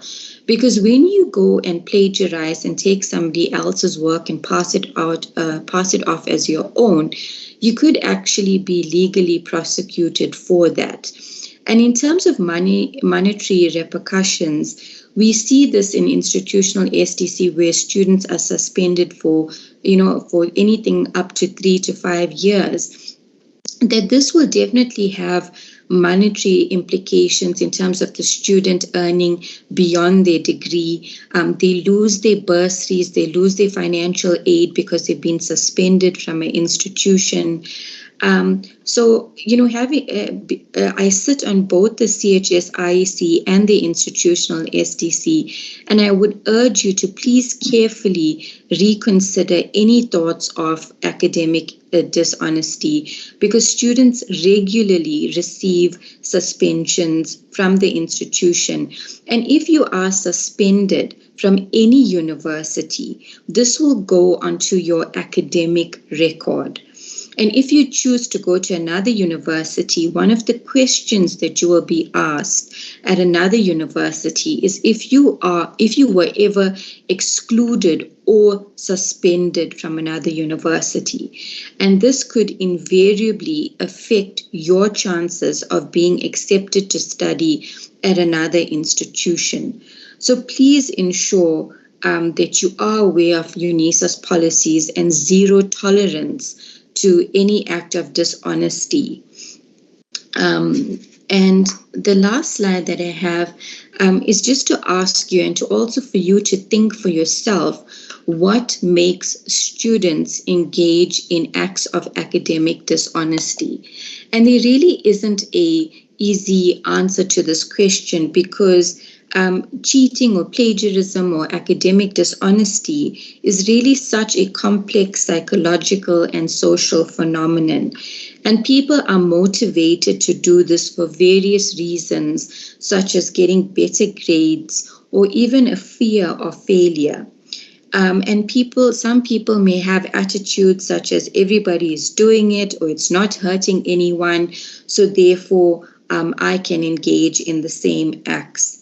But what I've observed from the institutional and college disciplinary committees is that students definitely cheat for different reasons. And one of the most commonest reasons is because of time constraints or poor planning. You find that students take on too many subjects. They do not understand the workload associated with each subject. And then they feel that they have no other choice but to cheat in order to get through the qualification. So I urge you to actively engage in what is required of your degree, what your subjects require. Read your study material early on so that you understand the number of assignments, that you understand what is required, so that you don't get into a position where you feel that you have no other choice but to create or but to engage in acts of academic dishonesty. And what we find at at this level is that the students that cheat or plagiarize are not bad students. They are just good students that make bad choices. And I hope that from this conversation that I've had with you, that you understand the repercussions and the consequences of academic dishonesty, because you would not want to be one of those students that are suspended from the university. And this is something, as I said, that I am involved in both these committees, and I see students being suspended from the university for acts of dishonesty, whether you are undergrad or whether you're a postgraduate student. So please think twice. And if you have any information in terms of academic dishonesty, if you would want to report anything to our officers, here are the contact details. Please feel free to contact us. And I sincerely hope that, after this conversation with you, that you understand the severity of the consequences associated with academic dishonesty, and none of you that are participating in this orientation would ever be charged with academic dishonesty, but that you take it seriously. And with that, thank you, good luck, God bless, and goodbye. Thank you so much, Dr. Moodley. That was brilliantly done. Students, I think we will not be seeing you in any disciplinary committee, because everything has been explained sufficiently for you to understand what that actually means. This is a very serious issue. We've had many students with, incredible potential who have basically destroyed their own reputations. So it's very important that you take this seriously and you understand what it means to plagiarize, what it means to copy, what it means to be dishonest in the academic world. We do not want to see you go through this at all. We absolutely do not want that for you. And now, moving swiftly along, I will then introduce and welcome Mr. El Rachidi, who is a manager in Institutional Student Retention Unit. He will be basically speaking to us, giving an overview of what it means to be a UNISA student, a CHS student. The takeaway from everything that we're trying to do here is that CHS and UNISA as a whole attempts to build a citizen out of you who is ethical, so that when you leave here, you contribute positively to society. This is why we go through all of this trouble to ensure that you understand what ethics are, what integrity is, and how you can be a functioning member of our society beyond just having a degree and being able to work. But what does it mean to be a functioning member of our great society? Because we want to build a society that is functional and is ethical and free from corruption and all of that. So without delaying any further, Mr. Rachidi, you may please give the students an overview of studying at UNISA. Thank you so much. Thank you, Program Director, and good morning, students. My name is Lekau, and I'm going to be speaking a bit about some of the important programs that are available for you as a first-year student at the university. Of course, I'm coming from the Student Retention Unit, and we have been on this journey with many of you already. And I want to just start off by indicating that the main purpose of our existence as a retention unit is to make sure that students' journey at UNISA, right from the start of their journey that is as smooth as possible, and that we limit to the extent possible your chances of having to drop out. Of course, we have no control over external issues, but as far as the university is concerned and what it would like or is able to provide to students, that we can be able to put together programs that can help you to succeed. And of course, these programs, you'd often see FYE in many places, and that means those are first-year experience programs. Your journey so far has included, ladies and gentlemen, a process where when you were still applying, you had to complete an FYE MOOC, which was an orientation to what UNISA is, a distance education institution, and the kind of teaching and learning programs that are available, the kind of support that is provided. We have already passed that. Before you accepted your offers to become UNISA students, we have already had the journey together with you at that point. Later on, we met on the 30th of November. Almost 27,000 of you, or at least you were one of those 27,000 students who journeyed with us in terms of preparing for the registration processes, as well as the different funding opportunities that we presented on that particular day. Some of you may have also engaged with the recordings thereafter, but that was another point that we met with you to try and make as smooth as possible your journey into UNISA. And of course, when the registration opened in January, we were also there.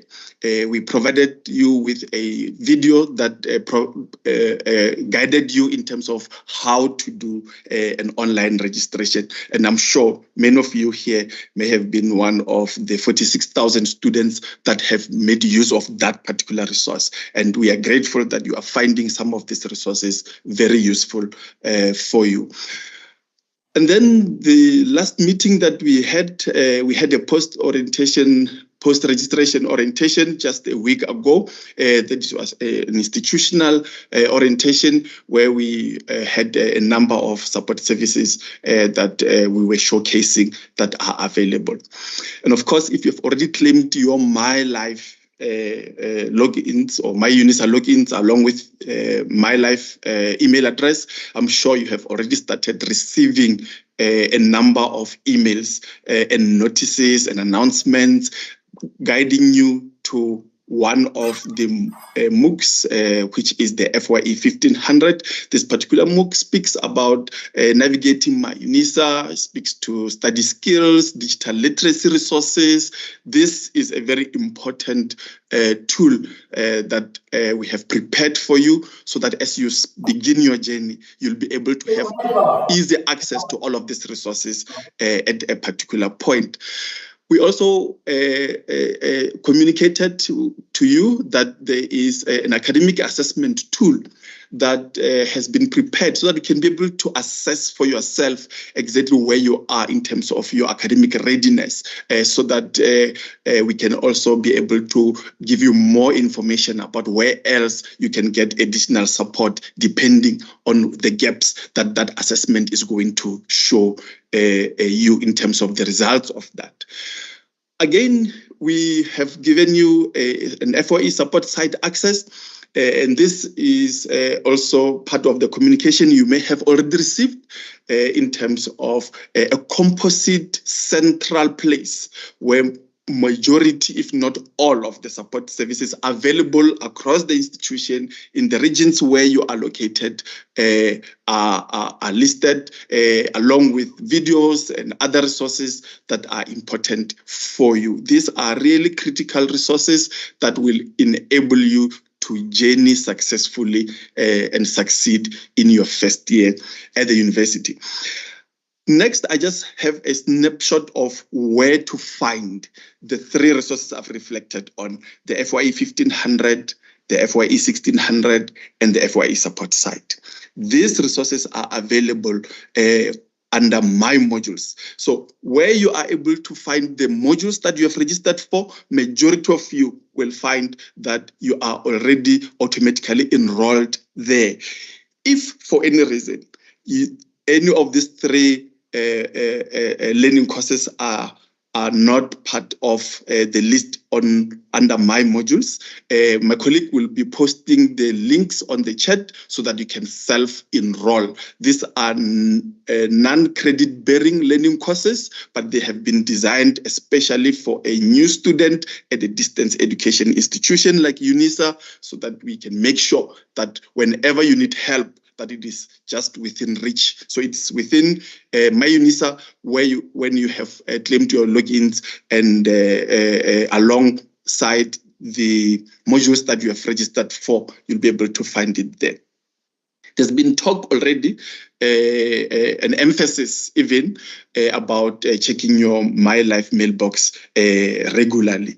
And I can't emphasize that more. But there's something happening on Fridays, or that's going to be happening on Fridays in terms of the inbox of your My Life account. As the retention unit, we are going to be sending you every week on a Friday important information about events taking place in the institution, about resources that are important for you to have as you do your academic activities. So watch out for communication in your My Life inbox. Every Friday, starting from tomorrow, you'll be able to get all of that from all the services across the institution, making sure that on a weekly basis, we tell you what you should be expecting, workshops and training sessions that will be upcoming, and so forth. Let me also proceed to indicate that we are putting together an integrated menu of support services. So this is, as I indicated, just to make sure that you have access to all of the services that are available in the institution. So on the FYE support side that you already would have access to, or that you are going to self-enroll immediately after this orientation session, we'll be having a lot more information that is detailed, where you'll have training schedules as well, where you're going to also have links to join online events, or where you're going to have announcements about activities taking place in a region near you, so that you can be able to attend to those and get as much support as possible. One of these events that will be hosted by the Student Retention Unit on the 8th of March is where we are going to have a very big event, where we are going to have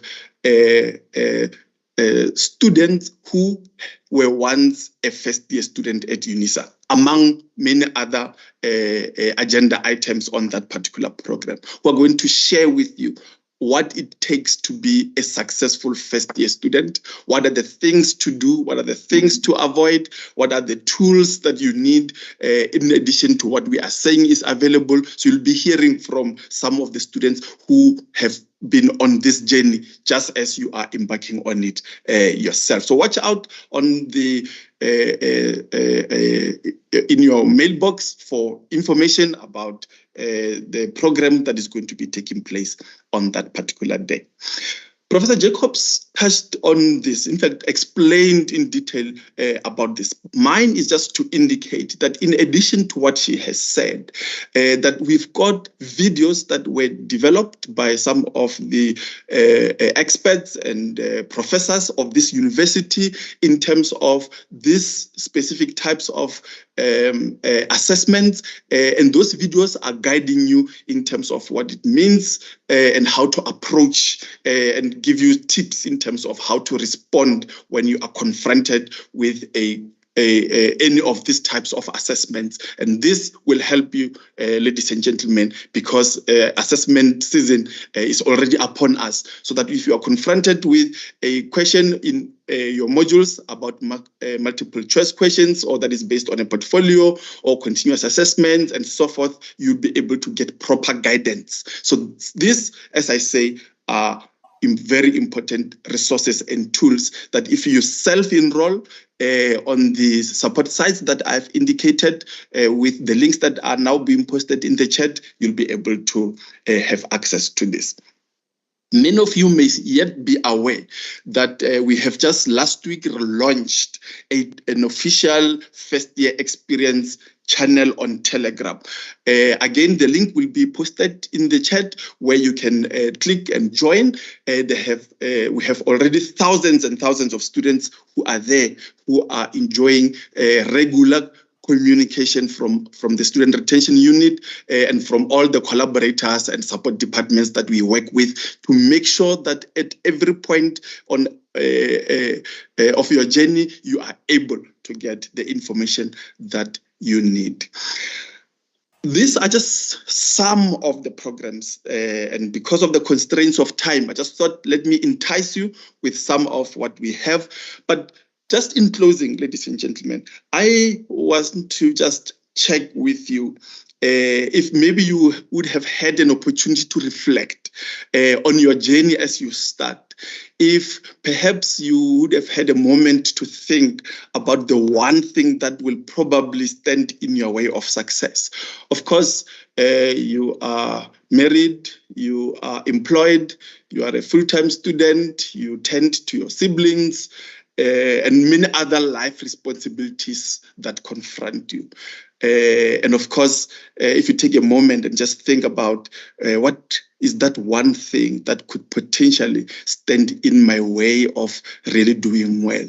And also reflecting on it myself, and often getting this kind of a question, often I say, one of those things that usually students struggle with is time management. And I'm using that phrase, time management, advisedly, because time does not really need you and I to manage. Time is doing very well on its own. It's ticking away at its own pace, whether we are sleeping, whether you and I are awake, busy, not busy, lazing around. Time is very honest with itself, and that it's very strict in how it functions, and it continues to function, whether you and I are busy with this or the other. And of course, the important thing there is what are you and I doing about the time? So we've got so many responsibilities, and of course, as far as our studies are concerned, time is also of essence. And I looked around for some tools that could help us somewhat. I don't know if it will work. I hope at least one of the hundreds of you can find the next tool or method that I'm going to project that Gabrielle Oettingen has developed from the New York University about what students, or anyone for that matter, can actually do to try and make a success of whatever journey that they are embarking on. The first of the 4 steps is really to think about your goal. Of course, you have registered for 5 modules. Maybe you are going to be okay with just passing 2 of the 5. Maybe you really want to pass 5 of those 5 modules that you have registered for this semester. Maybe you even have a particular mark in mind that you really don't want to achieve less than 70% in any of your modules. So you've got a goal, I'm sure. Of course, one of the primary goals that led to you and I having this conversation is your choice to be at UNISA. So you have already achieved that particular goal. Now, whatever your goal is as far as your academic progress is going to be this year, maybe you could take a moment to imagine how it would really make you feel at the end of the semester when you have passed all of those 5 modules. Maybe not only to have passed those 5 modules, maybe with that 70% pass mark that you are already envisioning and hoping and planning and trying to achieve. Of course, wishing and imagining is not enough. Of course, there are obstacles that stand in your way.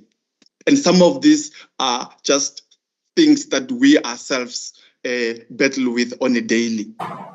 Issues of procrastination. Maybe we like to put off things until the last minute. Earlier on, they talked about the due dates for assignments, and we said, and it was said that the due date is not the date on which you start working on it, but is the date that you should already be ready to make your submission. So there are many obstacles. And as I said, you might be married and having, many life responsibilities with kids and with work. Of course, those are obstacles that you have to be realistic about. But again, as Professor Ottingen is suggesting, what will you do when those obstacles that stand in your way? What are you going to do?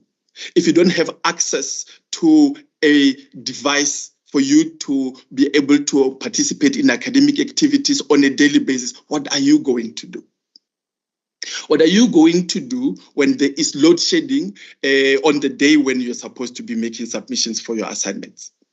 What are you going to do when you realize that you need help with mental health issues? When you feel that the study material that you have is not sufficient, that you need to go to a library, what are you going to do? Do you even know your nearest library? So this is what is being proposed as a method or a tool that could help us as students of this university as we embark on this journey to say, let's start by just having that target for this semester.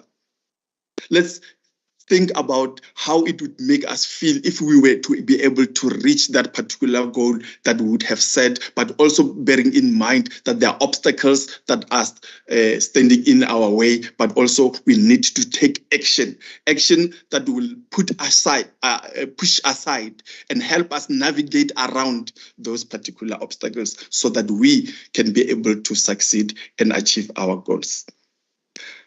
Ladies and gentlemen, this would be the end of my presentation, and I hope that in the brief few minutes that I have shared with you some of these tools, that you will feel motivated and inspired to see and realize that the University of South Africa cares for you. It cares for you in terms of your success, but also in terms of your overall development as a citizen of this country, as a citizen of your community. And we are hoping that we'll continue to meet as we try and provide services and support that you need to make sure that your journey is as successful as you are envisioning it to be. Program Director, thank you very much for the opportunity. Thanks to the College of Human Sciences for creating the opportunity for me to engage with the students on this lovely occasion as they start off to fly through their first semester of higher education at the institution. Thank you. Thank you very much, Mr. Rachidi. Your conclusion actually links us to the next speaker, Mr. P. Nguna, who is an academic support officer, advocacy and resource center for students with disability. UNISA cares for you, says Mr. Rachidi. So, Mr. Nguna, how does UNISA care for students with disability? How does UNISA and CHS cater for students with disability who may need different kind of support than those without disability? So I will allow you just a few minutes to share your presentation as well, but please be mindful of the time, colleagues. We are swiftly running out of time. It's becoming quite dangerous. So let us try and be quite mindful of that, because we do want the students to get the benefit.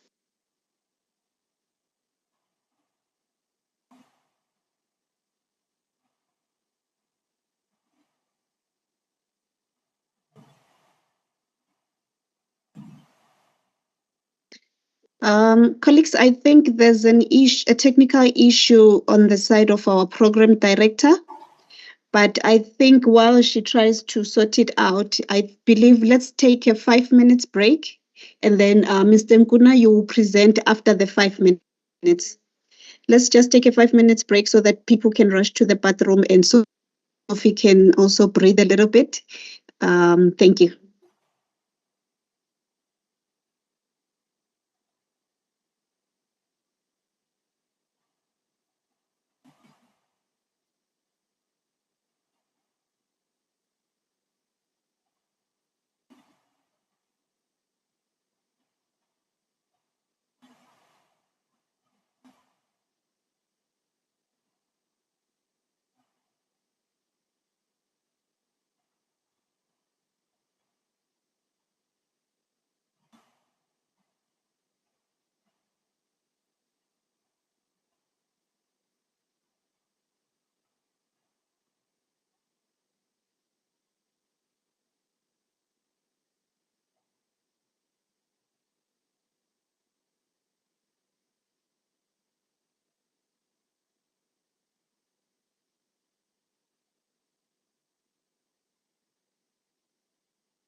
Apologies for that, colleagues.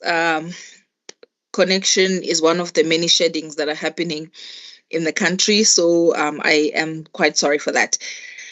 So it is now 11:20, and I think we can then proceed with our program. I did already introduce Mr. P. Nguna, who is an academic support officer, advocacy and resource center for students with disabilities, and he will then be explaining to us the kind of support that students with disabilities can expect from UNISA. I will then hand over to Mr. Nguna quickly. Thank you so much, Chair. Good morning, students and colleagues. My name is Pinchas Nguna, as mentioned, from the Advocacy and Resource Center for Students with Disabilities. The Advocacy and Resource Center for Students with Disabilities was established to provide for the needs of students with disabilities.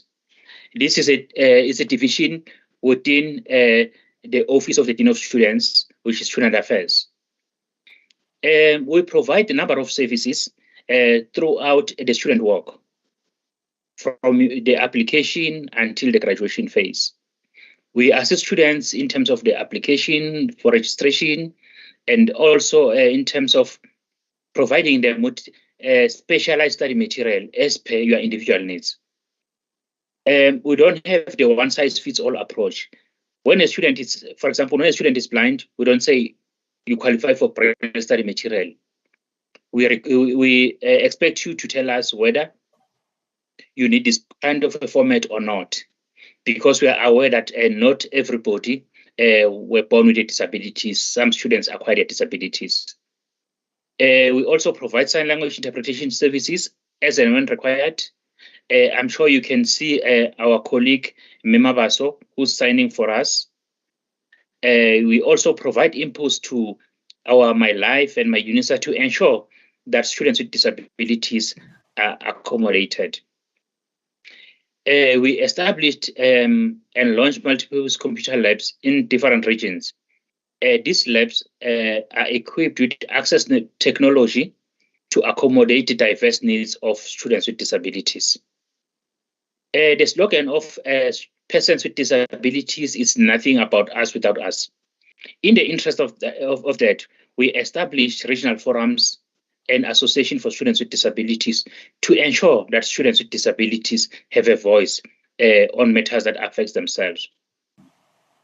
We also request concession in regards to extension of assignments in cases whereby students are unable to submit assignments because of their disability or medical condition. Ladies and gentlemen, I must say that by providing this service, we don't encourage laziness. If you're able to submit the assignments as per the prescribed time, do so. Because whenever you request an extension, we'll need documentation proof.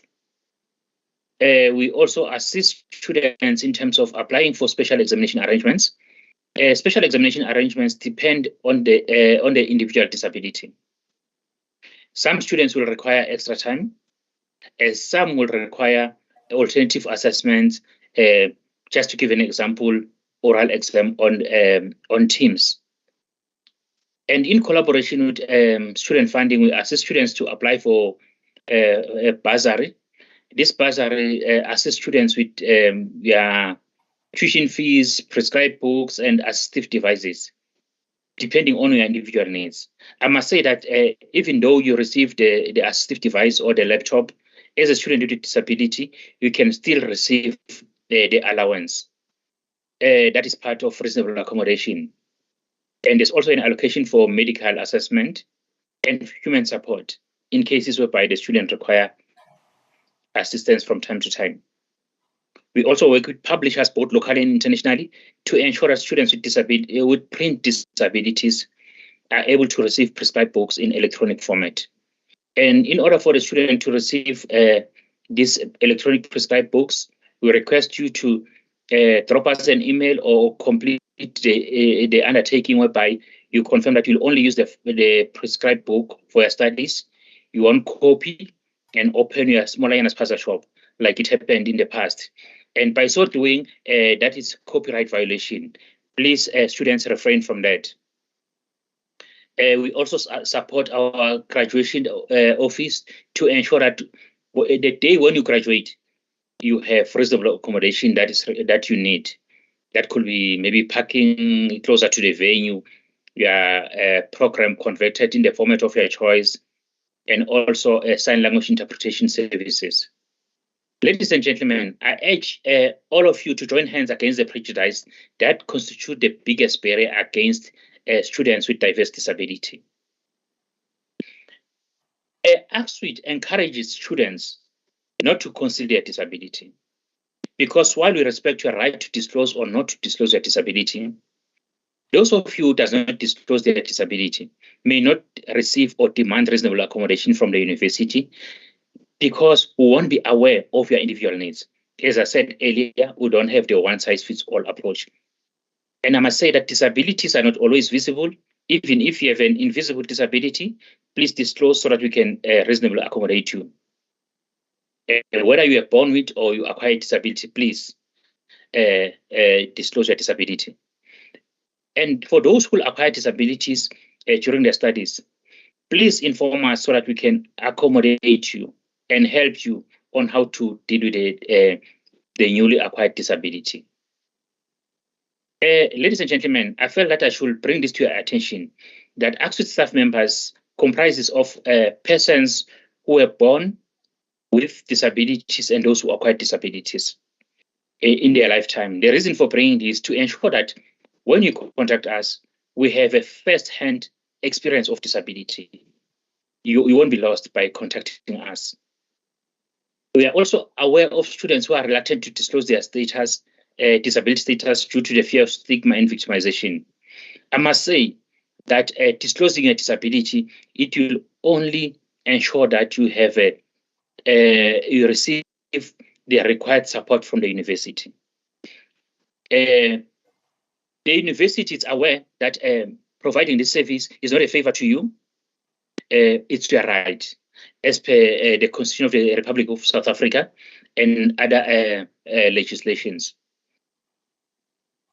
Ladies and gentlemen, can I kindly request you that whenever you come across your fellow student with a disability, don't refer to them as disabled student.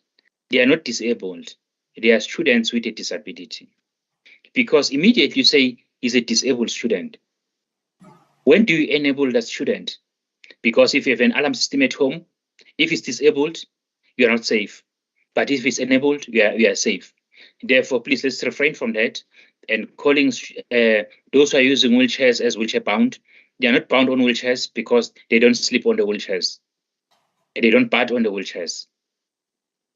And from time to time, you hear our students calling students with disabilities or those without disabilities as normal students or normal people. Ladies and gentlemen, we are all normal in a different way. Refrain from saying students without disabilities are normal, because by so saying, we are implying that those with disabilities are the opposite. If you come across your fellow student, maybe from the library or from a lecture room, if they are using wheelchairs, please do not just push them. Find out from them if they need assistance. Because whenever they are sitting on a wheelchair or they are pushing themselves, they sit in a different position as opposed to when somebody is pushing them. This could result in the student falling down while you are pushing without their information. Please, students, find out from the student because that I believe that won't be your intention to hurt your fellow student with a disability. If you come across your fellow blind student, maybe from the library or from the lecture room or from any of our campuses, please don't grab them and pull them. Find out from them whether they need your assistance to take them along or they are waiting for somebody. Do not pet a guide dog. And again, for when talking to our deaf and hard of hearing students, please do not shout. Look at them and simply talk to them. These are the contact details of the Advocacy and Resource Center for Students with Disabilities, starting with the contact details of the acting deputy director. If you need any support, please contact us. We are here for you. In conclusion, I'd like to leave you with this quote that I love the most. It's by Thomas Edison. Our greatest weakness lies in giving up. The most certain way to succeed is always to try just one more time. I thank you.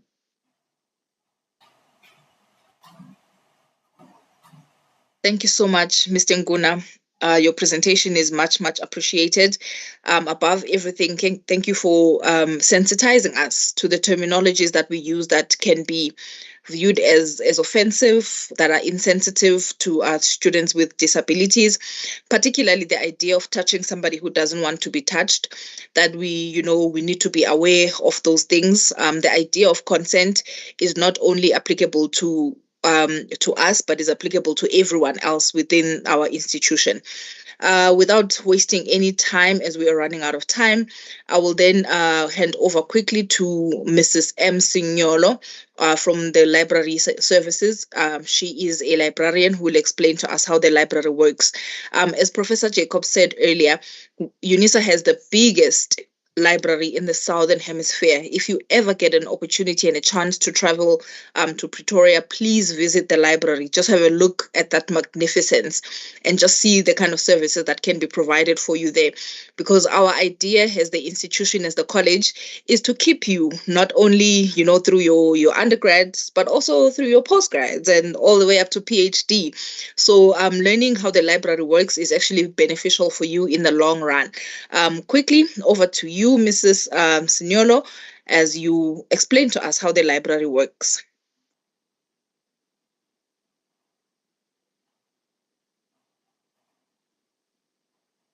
You might be muted, or is it connection?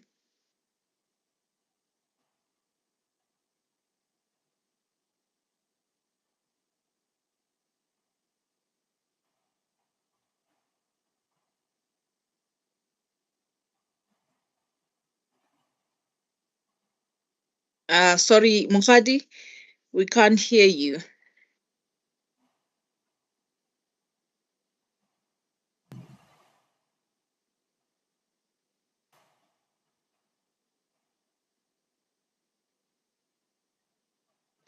Yeah, technology. Welcome. I'm trying to unmute. Okay. I can hear you now, though. Yes. Oh, thank you. Oh, technology can take you somewhere. Thank you, Dr. Seti, and greetings to colleagues and to all UNISANs, our UNISA students. Not only have you landed yourself to the largest university in the land, but I'm welcoming you to the university, the UNISA Library, the largest academic library in Africa. My name is Mokhadi Signolo, and I am one of the branch librarians based at the main library in Mekrunek, Pretoria.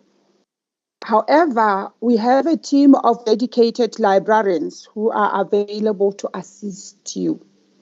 So by UNISA Library, throughout my presentation, I will be referring to all regional library branches and regional libraries. So let me try and share my screen. Are you able to see that, Dr. Seti? Yes, ma'am. We can see the presentation. Okay. Allow me to switch off my camera for now and try and, for the bandwidth, and try and go through my presentation. Although this thing goes very slowly from my side, I don't know what's happening. Okay. All right. I'm hoping you still can hear me, and I'm going to go through. Can hear you. Thank you. Library orientation is to provide you with information on how to access the library services, electronic resources, and the collection of the UNISA library. If the regional library of UNISA does not have the book or any material that you are requesting or asking for, the regional librarian will request the material or book from the main library so that you can be assisted with your request. As a registered library user, you are expected to carry your activated library access card when visiting in person. The activated library access card is the same student card that you have obtained when you register. You can access resources from all the regional branches of the UNISA library and also available online. The library, UNISA library, consists of 13 branches across the country, including one in Ethiopia.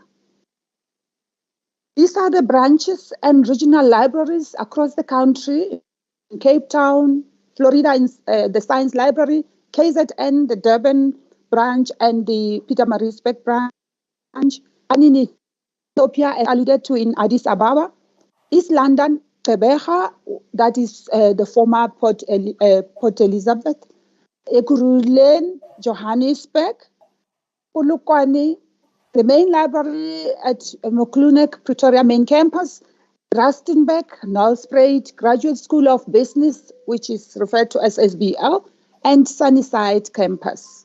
Now, how are our library hours goes? The current library hours are as follows. The library open at 7:45 and close at 16 hours, Monday to Friday.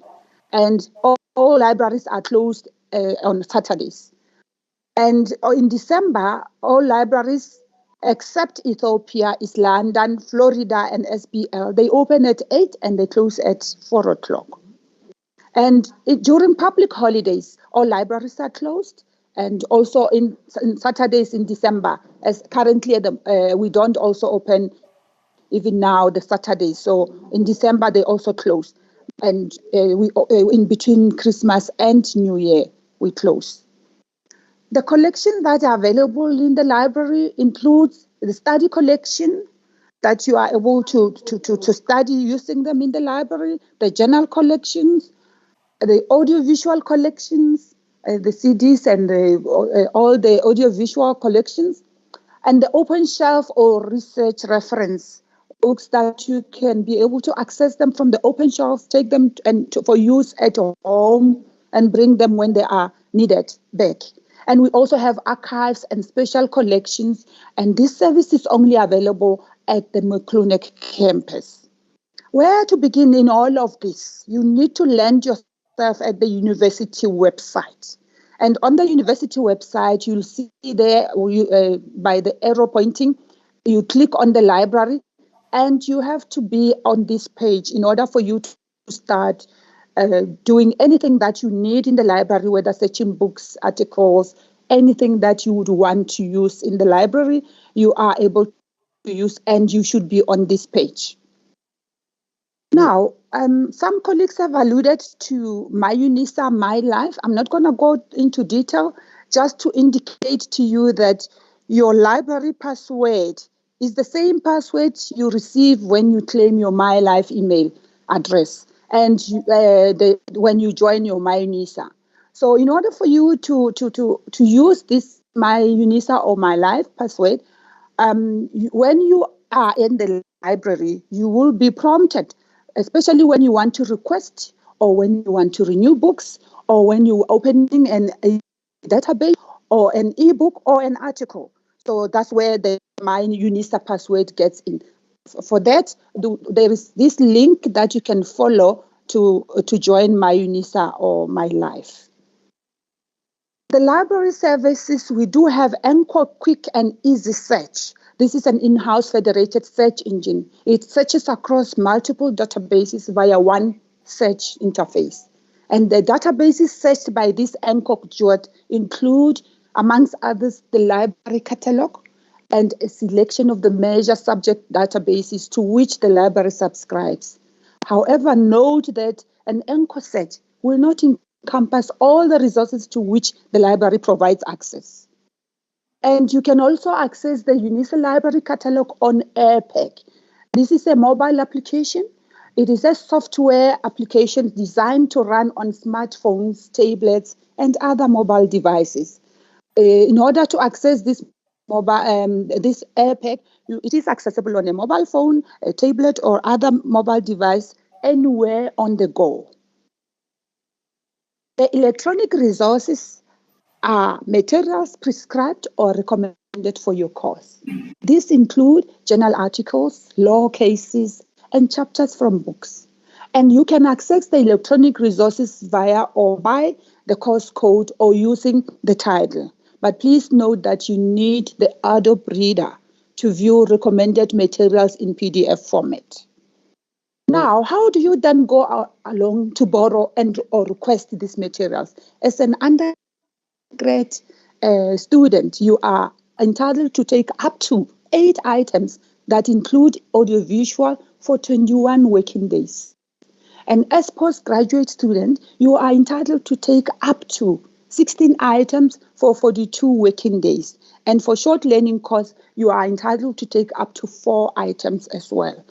So note that loan periods differ according to the type of the library material and whether items were issued by post or being.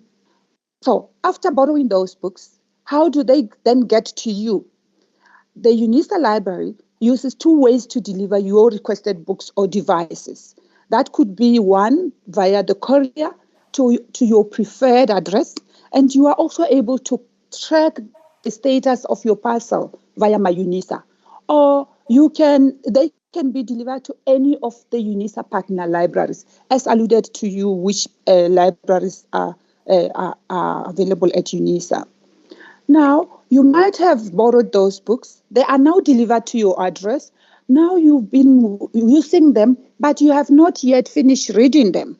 How do you then extend the period of loan in those using those books? You can do it in the following manner: either online via the MCO catalog, that is the address, or via your mobile device, or via the library app, or just giving us a call on that number 012-429-3313, or just walk into your nearest branch library and they will be able to assist you with that.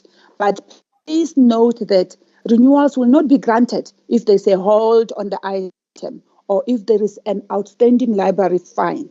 Only 2 renewals are allowed when you do that online.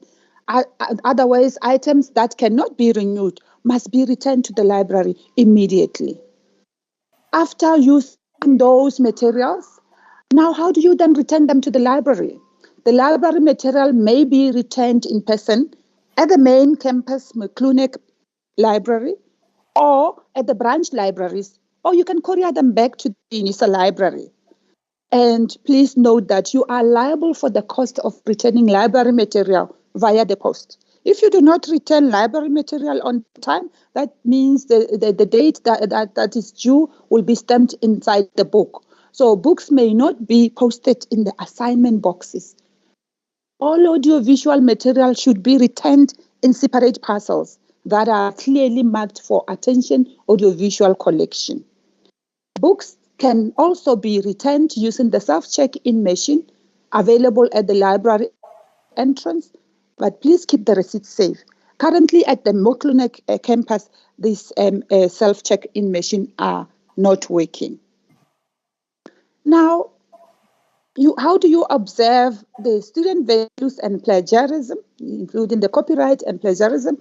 I'm not also going to cover this in detail because some other colleagues will be talking about it. But what is important is that all academic work, written or otherwise, submitted by you as a student is expected to be the result of your own work. The university views acts of copyright infringement and plagiarism as a serious offense. Plagiarism is the act of taking words, ideas, and thoughts of others and presenting it as your own. It is a form of theft, which involves a number of dishonest academic activities.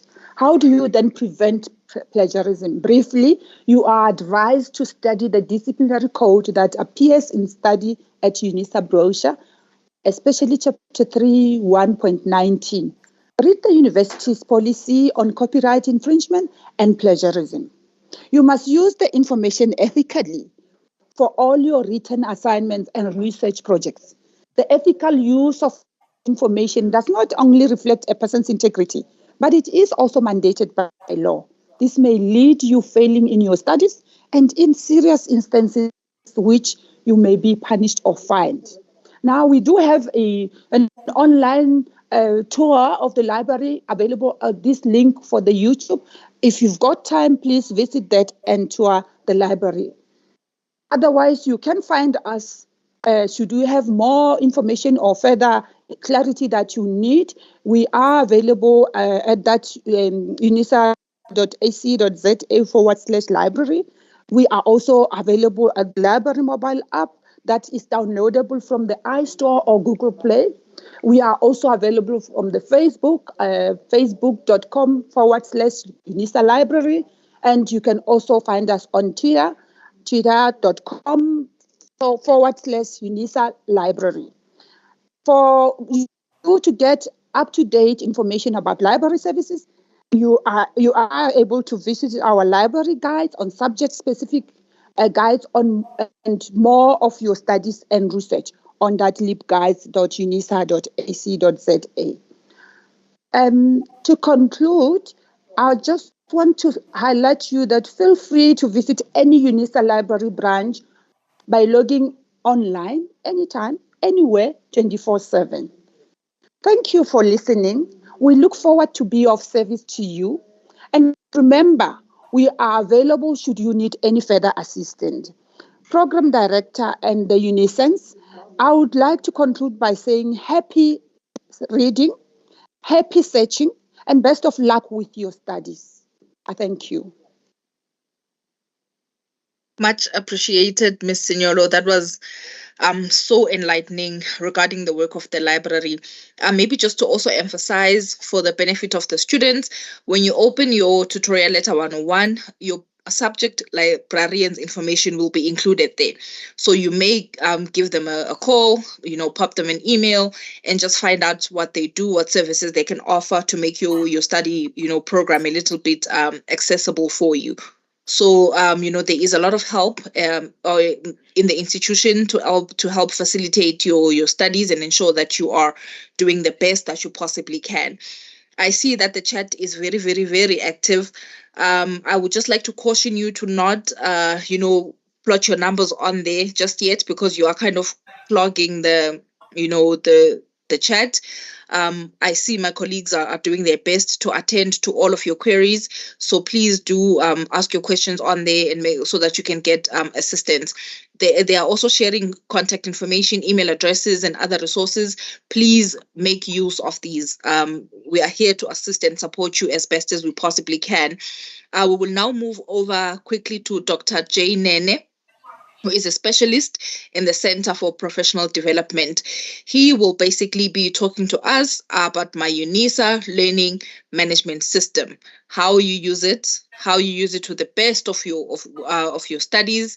Thank you so much, Dr. Nene. We appreciate your time and all the information you will share with the students. Over to you. Thank you so much, Program Director. Good morning, students. Mulweni, Luchani, More. I hope everyone is doing well. And then for you that you are at home and relax, welcome to this session, because I'm going to be talking a lot about the system. And I'm the kind of a person that goes straight in terms of practicality. I love practical things. Can you guys see in terms of my screen? Please confirm. We can see your screen. Thank you. All right.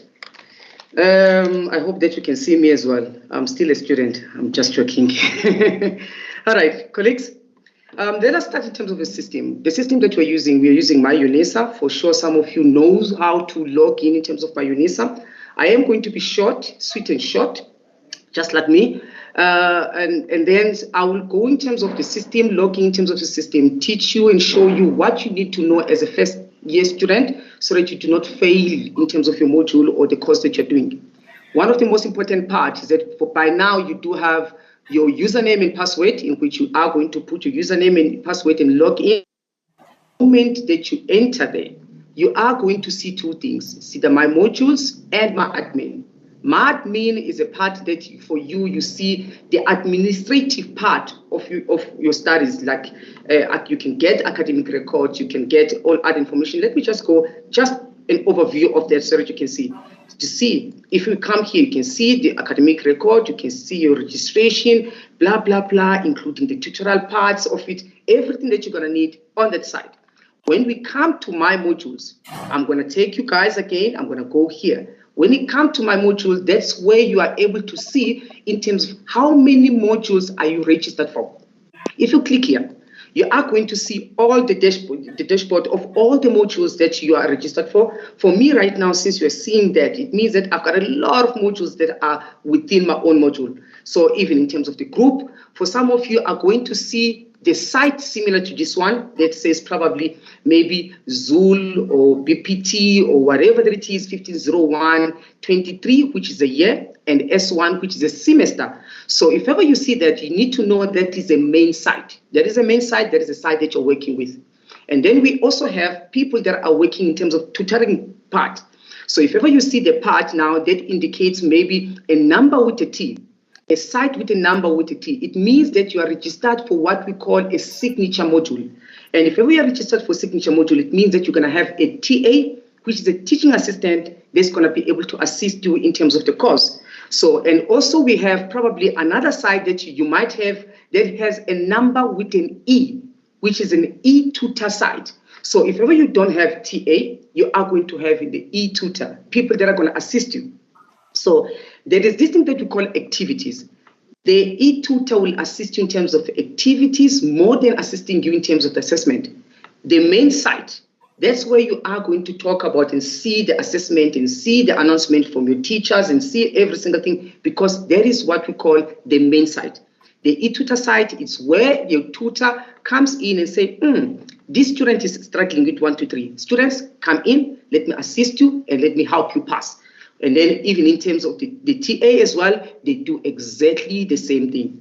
Just to explain the difference between the TA site and the e-tutor site, so that you guys understand, is that for those people that link to signature module, please note this, that for you in terms of your assessments or anything in terms of the content of the module, you can only find it in terms of that group site.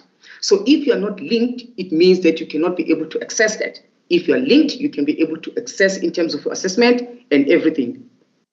The first thing that you're going to see in terms of your main site, whichever site that you're going to see in terms of the welcoming message. And then in a welcoming message, underneath there, you are going to see now in terms of the announcement and also additional resources. Additional resources, that's where you find additional resources from your lecturers that they think that you need in order for you to survive. When it comes to announcement, there is a part that the lecturers themselves, they communicate directly with you, and it's very, very important for you as a student to come through every single time, go through in terms of the announcement, read them, and be able to understand in terms of what your lecturers want. Within each site, you might find that the lecturer has activated what we call calendar, upcoming events, or the calendar. What you can do for yourself as a student, this is my advice to you, is that you can go through that calendar, and what you can try to do, you can try to import in terms of now every due date that is upcoming. You can decide, I wanted to discuss in terms of the issue of this module. I want to import in terms of all the assessments that I want to import for this month. And then you can come here and say, for this month, let me just import every single thing. Can you see the calendar here? It's blank, it's empty.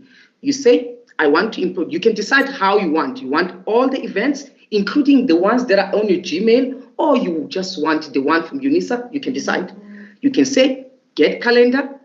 And then from there, once you do that, it's going to refresh. Then you can be able to see now from all the modules that you are here, that's now there's a due date of assessment, there's a due date of that requires now the activation from the lecturers. And then once they activate that, you can be able to come and import in terms of the calendar, be able to see every single time, this is what and when I have to submit in terms of assessment.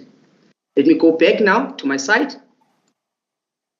I'm trying to cover up quite a lot in just 15 minutes. Please forgive me if I'm moving so fast for you. All right, now, some of the modules, what you will find out, you find that the module itself, in terms of the module, the welcoming message, lecturers do put in terms of now the due date on your welcoming message. Go through it. Understand what type of a module that you're doing. Is it an online module or is it a blended module? And as such, if it's an online module, you need to understand that for online module, most of the things that you need for online module, you find them in terms of lessons.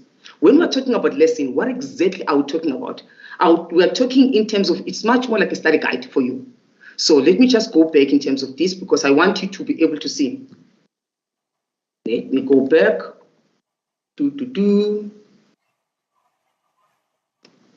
Okay, just forgive me, allow me. For some of you, this is what you're going to see.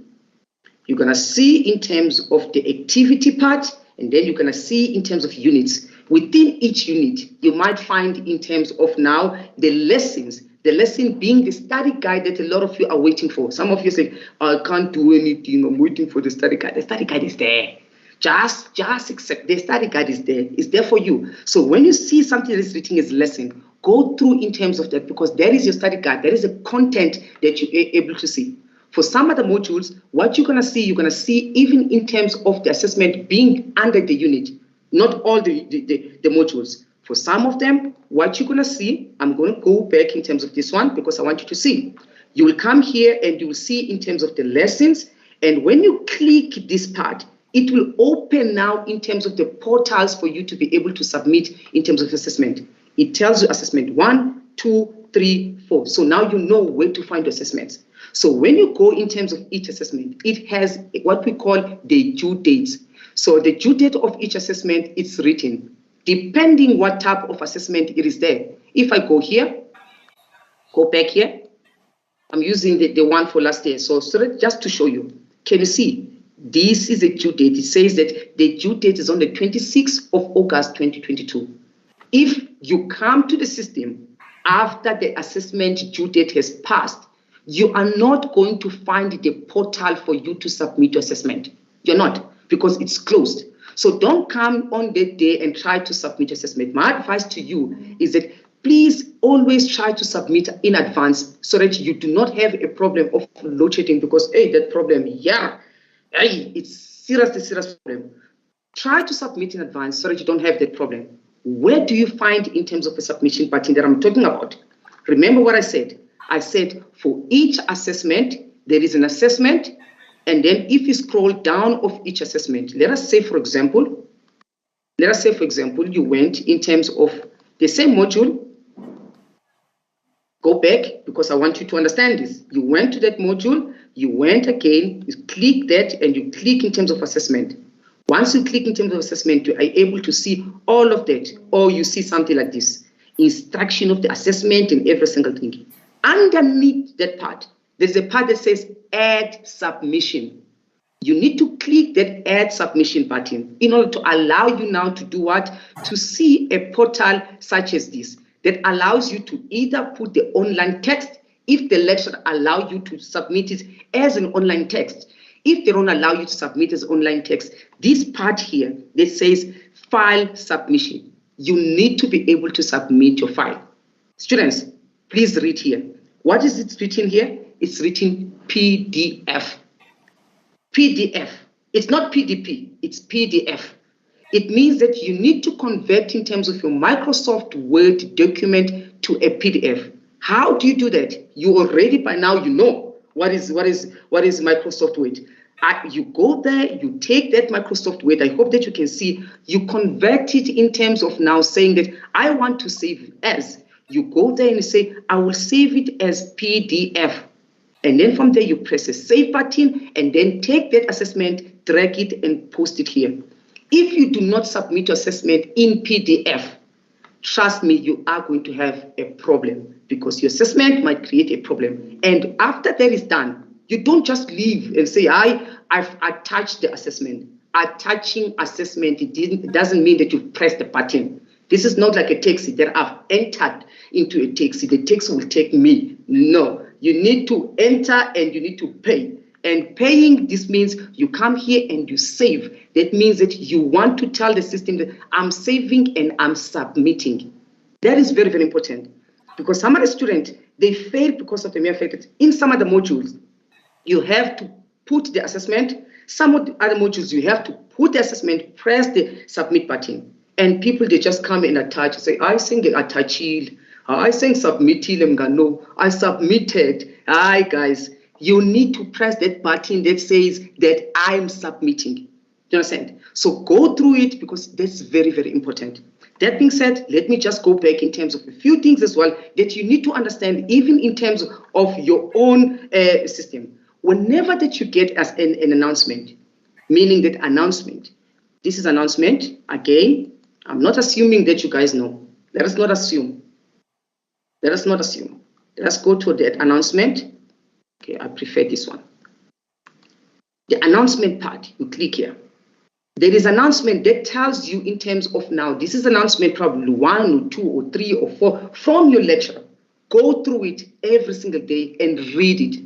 Announcement are similar thing to what we call a discussion. Because I think Prof. Jacobs talk about the assessment. There are 3 or even more type of assessment. You need to understand which assessment you are submitting. One of the assessment that a lot of students fail to understand, what is that assessment? It's what we call discussion assessment. Where's the discussion assessment? Let me just go. Where can I find my discussion assessment? I will take you just for this one, and then from there I will zip up before talking too much. All right. It's what we call forum. Let us go back to that. If you click in terms of forum, let us say that you have a discussion forum. So remember, wording. Discussion forum or forum. It's exactly the same thing. So when you have, in terms of a forum, you need to understand what type of a forum it is. If you click that forum, probably for some of them, there is a simple forum. You are going to be able to see even the content or the things that you need to do and press in terms of the reply button that is there that says allow you to submit assessment. If it's a written assessment, you need to add, as I indicated to you in terms of that. That is very, very important. And let us say now you encounter problems. You are stuck. Like, what am I going to do? There is this thing that you call here a chat that allows you to chat directly with your lecturers and OTA and OE tutors.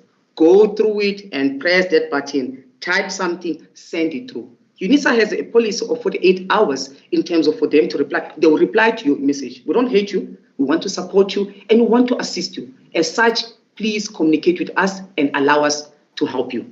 That being said, in conclusion, because I might take even longer time, I can talk nonstop. In conclusion, please, guys, when you need help, contact us because we're there. Don't come and contact us after the due date and start being sick. I know people that are starting to be sick that I did not know how to submit assessment after the due date. The system is here. You're stuck with the system. Contact us. We're going to train you in terms of that. We are here to support you. And as such, thank you so much. My 15 minutes is up. Thank you so much, Dr. Nene. I've seen a lot of questions, and I think you've addressed that in the chat. Requesting study material. Somebody saying, I don't have my study material yet. Dr. Nene says the study guide is there. It's there. You just have to go through the system and find it. One thing I also find helpful, Dr. Nene, is how you're encouraging the students to play around with the system, right? Just go in there, press things like click on this and click on that and see what's in there, right? It's important for you to go on the my admin, portal, go on the on your study guide portal and just see what's there before your due dates actually start coming up. Just play around with the system, play around. That's how you actually get used to how things work at UNISA. And now moving quickly along, tutorial support. Dr. Nene did mention tutor sites and whatnot. I think this is where you will now start getting information regarding that. Ms. P. Mukwena, who is a CHS academic support coordinator, please explain to the students, what does it mean? Where do they find this? What is tutor support in the college? Over to you. Thank you, Mayor Vuiso, our program director. My name is Precious Mukwena. I'm the academic support coordinator in the College of Human Sciences, in the School of Social Sciences. I thank you very much, and I welcome you for this opportunity. Can you hear me, colleagues? We can hear you very well, ma'am. Hello? We can hear you.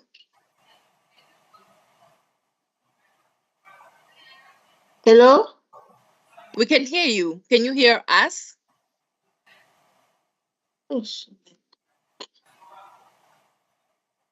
Zuzeka, is it me or is Precious? No, it's Precious on her side.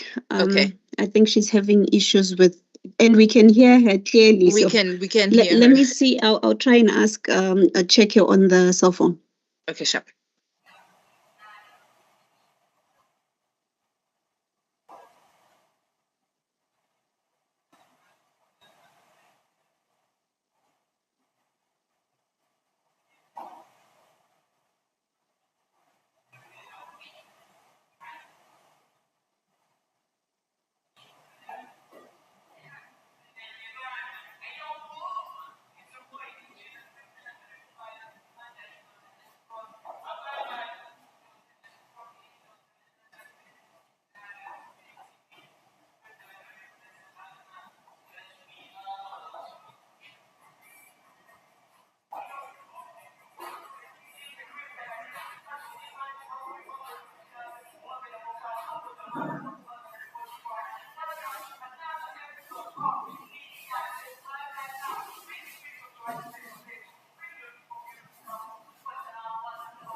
Dr. Sethi, while we're waiting, students, please do check the chat. We are posting the YouTube channel link where the recording is going to be hosted. And you please like and subscribe to the channel so that you guys can stay up to date with all the different things that UNISA is providing in terms of the YouTube channel. And also keep an eye open for the training that is coming up. We will also be posting that notices on My UNISA, so please do check that as well. Thank you, students. Back to you, Dr. Sethi. Thank you so much. I see Ms. Mukhopi, are you going to be taking over from Precious? Kilimamang? Hi, I'm just trying to get one of the ASCs to step in. Edgar Mbutuma, can you please step in to present?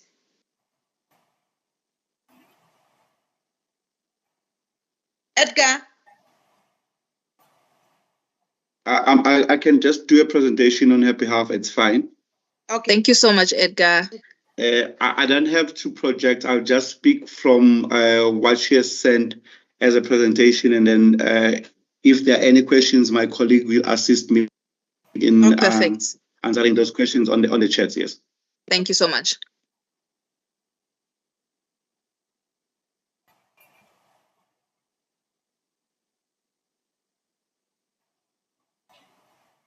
Again, good day, ladies and gentlemen, and good day to our students. I'm just going to speak on what we do as supporters of students or learner support. Basically, we have tutorial support for all the students that are at UNISA. We have e-tutoring and we have face-to-face tutorials. Dr. Nina spoke about TAs for signature modules, which is AFL 1501, and how they offer assistance to you as students.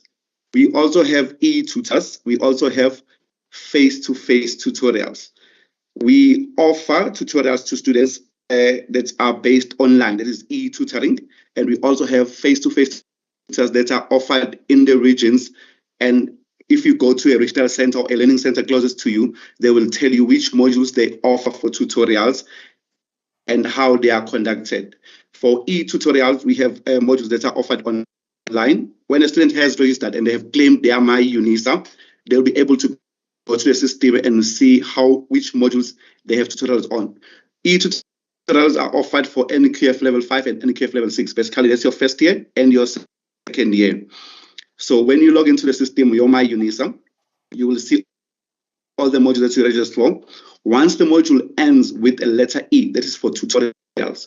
If it ends with the letter T, that is a teaching assistant module, that is your AFL 1501 and your BPT. Those are signature modules that are offered at UNISA. However, for face-to-face tutorials, we have tutorials ranging from any module in the first level and any module in the second level, depending if they fall under what we call at-risk modules. Basically, those modules that have a high failure rate. So we assist students in those modules. It makes it easier for them to grasp the content, and pass at the end of the year. Well, with distance learning, we require, there's a background behind tutorial support. Students do study at their own time, at their own pace, at their own space. So basically, when you study at UNISA as a student, it simply says you can sit at the corner cafe next to your house or by the beach, as long as you have access to your smartphone or your laptop and do your studies. I think most of the speakers have emphasized that you set your own time when you're a student at UNISA. You decide on when to study. And we try and make sure that as a student, you have all your T's and I's dotted and crossed, so that it's easier for you to grasp the content in time, so that when you have assessments or when you have assignments that you need to submit, you submit them in time rather than waiting for the closing date. So UNISA offers you space to study at your own leisure, at your own time. So we offer tutorial support to assist you to study at your own pace.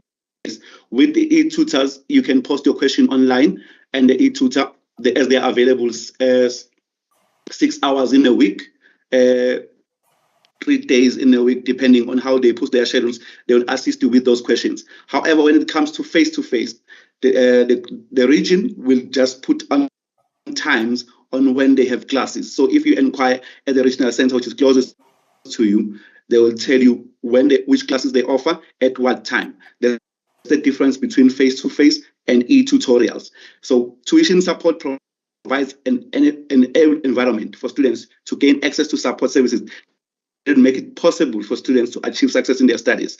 The ITM, or integrated tutor model comprises of e-tutoring, teaching assistant, as well as face-to-face, as I have mentioned. The 3 facets that offer you tutorials in the college or in the whole of UNISA. So when you have your modules, which are face-to-face modules, you go to the learning center. When you have e-tutor modules, you access them via your smartphone or your laptop. So you'll sit at your home and do those modules. The teaching assistants, they assist you with those signature modules because they're constantly done online, as Dr. Nene has explained before. So when you study at UNISA, you put in your schedule and they tell you when to, the tutors will say, on this day I'm available as an e-tutor and I will assist all the students at this time and this time. Then you can go online and post the questions.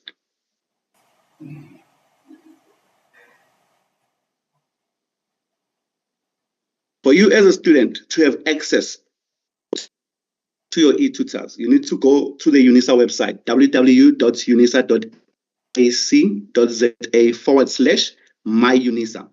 You have to first claim your my UNISA. Basically, when you go to the website, you have a part that says My UNISA. You click on them. It simply will lead you to where you put your student number and say claim My UNISA. Once you claim My UNISA, it will also lead you to claim Your My Life. Your My Life is an email account that you use at UNISA to have access to all the modules that you have registered for. And if you want to communicate with the university, you use that email address.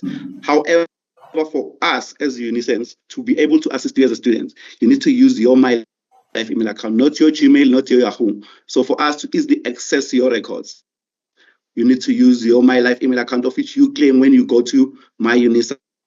It will give you your My UNISA password. It will also give you your My UNISA, your My Life password. Basically, when you have claimed your My UNISA, you go to the system, UNISA system, you have access to My Admin.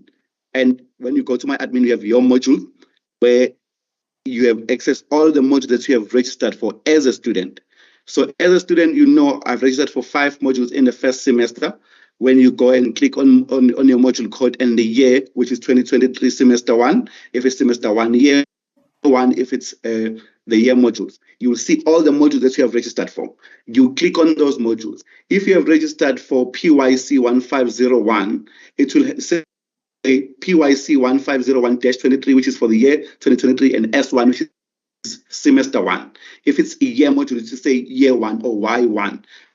Once you have an e-tutor for that module, you will have an example of PYC 1501-23-S1-3E if your group is 3E. If it's 4E, it will say 4E. So they will appear there on a drop-down menu. There's a small line drop-down menu that you click them, and it will show you all the modules that you have registered for.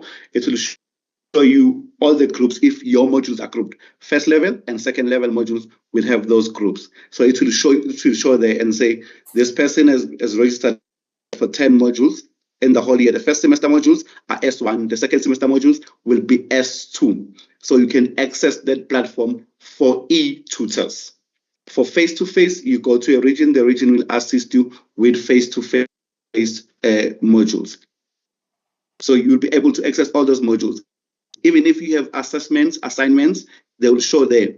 On your My Units, or when you have clocked in under My Modules, you'll see all the modules that you have registered for. It will show on your side. And when the assignments are due, there'll be a calendar on the side which is with highlighted dates. The highlighted dates show you exactly when is your assignment due or when is your assessment due. There's a slight difference between face-to-face, as I've tried to outline, between face-to-face and e-tutoring. Your e-tutors are strictly done online. Your face-to-face are done in the region. However, due to COVID, we have had to have classes also online for face-to-face. So the region will have MS Teams where they will have classes on, and then those classes, those schedules will share to you as students who have registered for those modules. So if you go to a region for face-to-face classes, they will have on their boards or on their website and say, we offer these tutorial classes or face-to-face. However, they're offered from this time to this time. Here's a link to MS Team. So you'll be able to do so. If you are with e-tutorials, they are strictly offered online, almost as similar with TAs or teaching assistants for AFL 1501.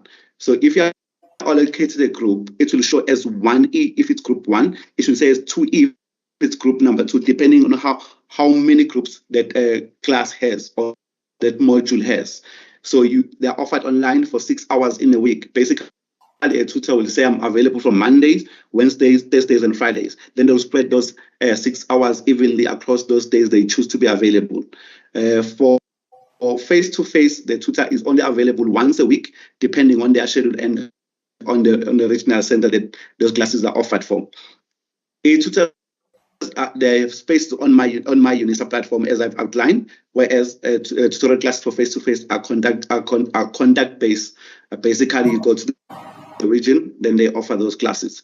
Tutorials take place for 4 months in a semester, basically from February to May. That is 4 months in a semester, whereas your face-to-face are offered 1 hour in a week for 15 hours in a semester, 30 hours for the whole year. We have a group of people who assist with tutorials per school in the college. I'm just going to post their contact details if you have any questions for them, or if you need to find out something regarding those tutorials. They'll be able to tell you when the classes are offered and which classes are there that are offered. And if you have not found your group, these people that I have posted their contact details there, they'll be able to assist you and put you in a group which is relevant to what you have studied for. Thank you very, very much. Thank you so much, Mr. Mbutuma. Thank you also for stepping in when Precious had challenges. Students, the contact details are there. You may get a hold of Mr. Mbutuma, Ms. Gilimambang Mokhopi as well, who spoke earlier, as well as Precious. The details are all available for you to contact them and find out if you have any challenges regarding tutoring. Now we move on swiftly along to the last bit of our program, which is the motivational speaker, Dr. Sharon Munyaga, who is an organizational psychologist, right? Her topic for today is step change, creating my next with UNISA. Now, I'm not going to do a whole bunch of, long introductions. It would basically take us the whole day. But I'm just going to give you a little bit of background on who Dr. Sharon Munyaga is. She is a registered HPCSA industrial and organizational psychologist, a firm believer in focusing on what is right with people, which is quite different, isn't it? Sharon works at an individual, team, and organizational level. What I think is so incredibly important is for you to hear what the living philosophy by which she survives. She says, when I navigate my work with curiosity, compassion, and courage, it is the gift that keeps on giving. The doors of possibility will open if we allow ourselves to remain open and fully present to what we are creating together. The reason the team decided to have a motivational speaker here today is because you are studying during one of the most challenging times of our country's recent history. So it's important for us to keep you abreast, not just as students, mentally, but also emotionally, to ensure that you are motivated as you face your studies during these very tough times. Hence, we are now introducing Dr. Sharon Munyaga. Over to you, ma'am, and thank you so much for your time. A very good afternoon, and thank you for inviting me. Greetings to all the new UNISA colleagues who are joining the call, and thank you, Sophie, for supporting me on this conversation. So the slides will be made available to you, and someone is saying they can't hear anything. I think you can get assistance on that side yeah, because I think I can hear you. So I think it might be just an individual problem there. Okay, fantastic. So colleagues, you have gone on this journey of saying, I want to be part of UNISA. And half the work is done because you applied. Many of you might have begged to apply to be part of UNISA, and you are here. So how are you going to use the time that has been given to you? If I just reflect on the conversations I see on social media, people struggling to get into universities, you were able to apply and get a seat within UNISA. So I know UNISA is a long distance program, and it's exciting to see how the student population has changed over time.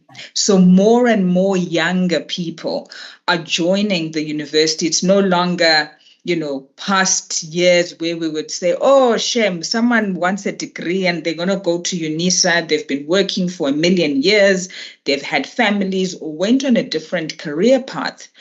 But actually, this shift in who makes up UNISA is encouraging because the world of work has changed. It's changed because we are now co-creating what it means for me as an individual. So what are the things that inspire me? What are the things that give me energy? And we're taking the decision making even in terms of how we learn. So if I'm doing distance learning, what does that mean in terms of my current setup? Is it because I'm working? Is it because I want to be able to create my own pace that works for me? Is it about the distance to the university? So there are multiple reasons why someone would have chosen to go on this journey of learning with UNISA. So I have a few considerations that I wanted to share with you today. And that picture that you see being displayed, and the host, just let me know if any of the slides don't view on your side. So when I look at that image, it really captures the times that we have been as a people. right? So we have our moments where there's acceleration and we are super excited about the possibilities. You might have felt that way when you got the acceptance letter to say you have been admitted into UNISA. A colleague of mine calls it the University of the Land. So you will get to hear all these different identities of what UNISA is all about. And so while you are at the top, feeling excited about going to school, getting your study material, getting your student card, the time will come on your journey where you'll get to the bottom. When the assignments come, when you can't figure out how to work all these different systems, when load shedding is interrupting your best work, when you lose a document. But that is the reality of the world that we are in. You are learning at a time where we are being asked to constantly adapt, where we are being asked to be agile, where we are being asked to be awake to what is going on around us. So the first part starts with our self-awareness. If I am self-aware, it helps me to navigate the complexity that the world will present to us. So if I know that load shedding is going to come, what is being expected of me in terms of my deadlines? If I'm that guy who's working from my bed and I'm sleeping wire, and then it's time to submit, I'm like, yo, submission, and I'm rushing. Perhaps I need to change something in my process. If I'm someone who needs to be interacting with others, how do I get in touch with people who are doing my program? How do I plug in to those study groups so I am able to participate and get the most out of my learning? If I have a lot of things that I'm responsible for, so if I have children, if I have, family responsibilities, how do I juggle all of that? So when I hit the highs and I hit the lows, I am ready to navigate all of those with confidence. So your work as this new UNISA student is just building up your self-awareness. Notice the changes in yourself. So remember, the body is there to serve a purpose. The body is not there to just transport the head. The body helps us to say, hang on, something is not okay. Why does my tummy run each time I get an email from UNISA? What is that about? Start noticing the patterns. Start noticing when you are not keeping up with your work. How do I put my hand up and say, hey, Prof, I have no idea what I'm doing. Can you help me? So this is just an image to keep in your mind as you navigate this constantly changing work environment and just also the world of juggling school, life, and studies, right? So the other thing that I want you to keep in mind is that we're stepping into change in turbulent times. As we are stepping into changes in turbulent times, I want you to be able to know the things that need to shift, right? So it requires you to be able to learn, unlearn, and relearn. So this quote by Alvin Toffler really helps me capture this because it says the illiterate of the 21st century are not those who cannot read and write, but those who cannot learn and unlearn. So what does this mean? It means that I may know a lot of things. It means I might come in and I'm saying, I've been studying for a couple of years. I'm starting a new program. So this is something that, is going to be a walk in the park. But is it really a walk in the park, or it requires me to actually change the way I work? I might have been that person who didn't need to study when I need to do a test. But now that I'm in this environment doing this particular program, I need to be able to unlearn some of those habits. And part of it also is to be able to get feedback and say, oh, that's interesting. I thought I understood the question, but the mark I got actually tells me that I didn't get anything right.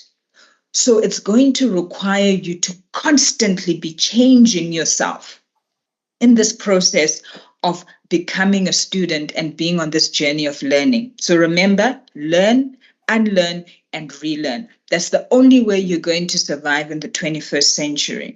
And in addition, the capacity for you to learn in this very agile and disruptive time.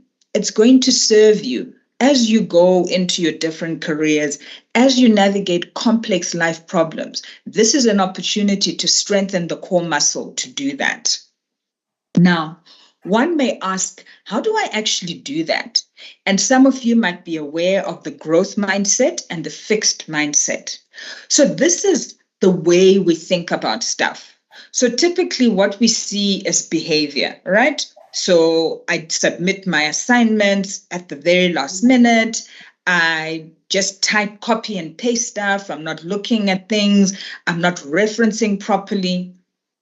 Now, I want to understand why you do it like that. And part of it is our mindset. So how do I view learning? How do I view feedback? What are some of those things that I'm doing? So with a fixed mindset, you might be one of those people who say, well, this is me, take it or leave it. Yeah, this is you, but you are human. You have the capacity to reason. What makes us different from animals is our ability to think, to reason, to actually adapt and change how we are, right? So with a fixed mindset, someone is saying, I don't like to be challenged. I am that person. If I am going to go and buy a meal, burger and chips, that's my go-to. Even if I go to a 5-star establishment, burger and chips is my fighter. But what else is possible? Can I try something else? I may not like it, but that's also okay, because now I know that I don't like this. So don't be afraid of trying new things. Don't be afraid of saying, I don't know. Don't be afraid of the disorientation, right? You are in a place of learning. And that's the beauty of being at a university. It gives you an opportunity to just rethink how you are. It gives you an opportunity to just unpack, gives you an opportunity to say, oh, okay, I didn't realize that this platform actually helps me to work in this way. So be open to getting new input from other people. The growth mindset on the other side says failure is an opportunity to grow. If failure is an opportunity to grow, what that means is I can get feedback. Feedback is not always nice. Feedback can be uncomfortable. And yeah, I might sulk for a day and say, oh gosh, I can't believe I worked so hard.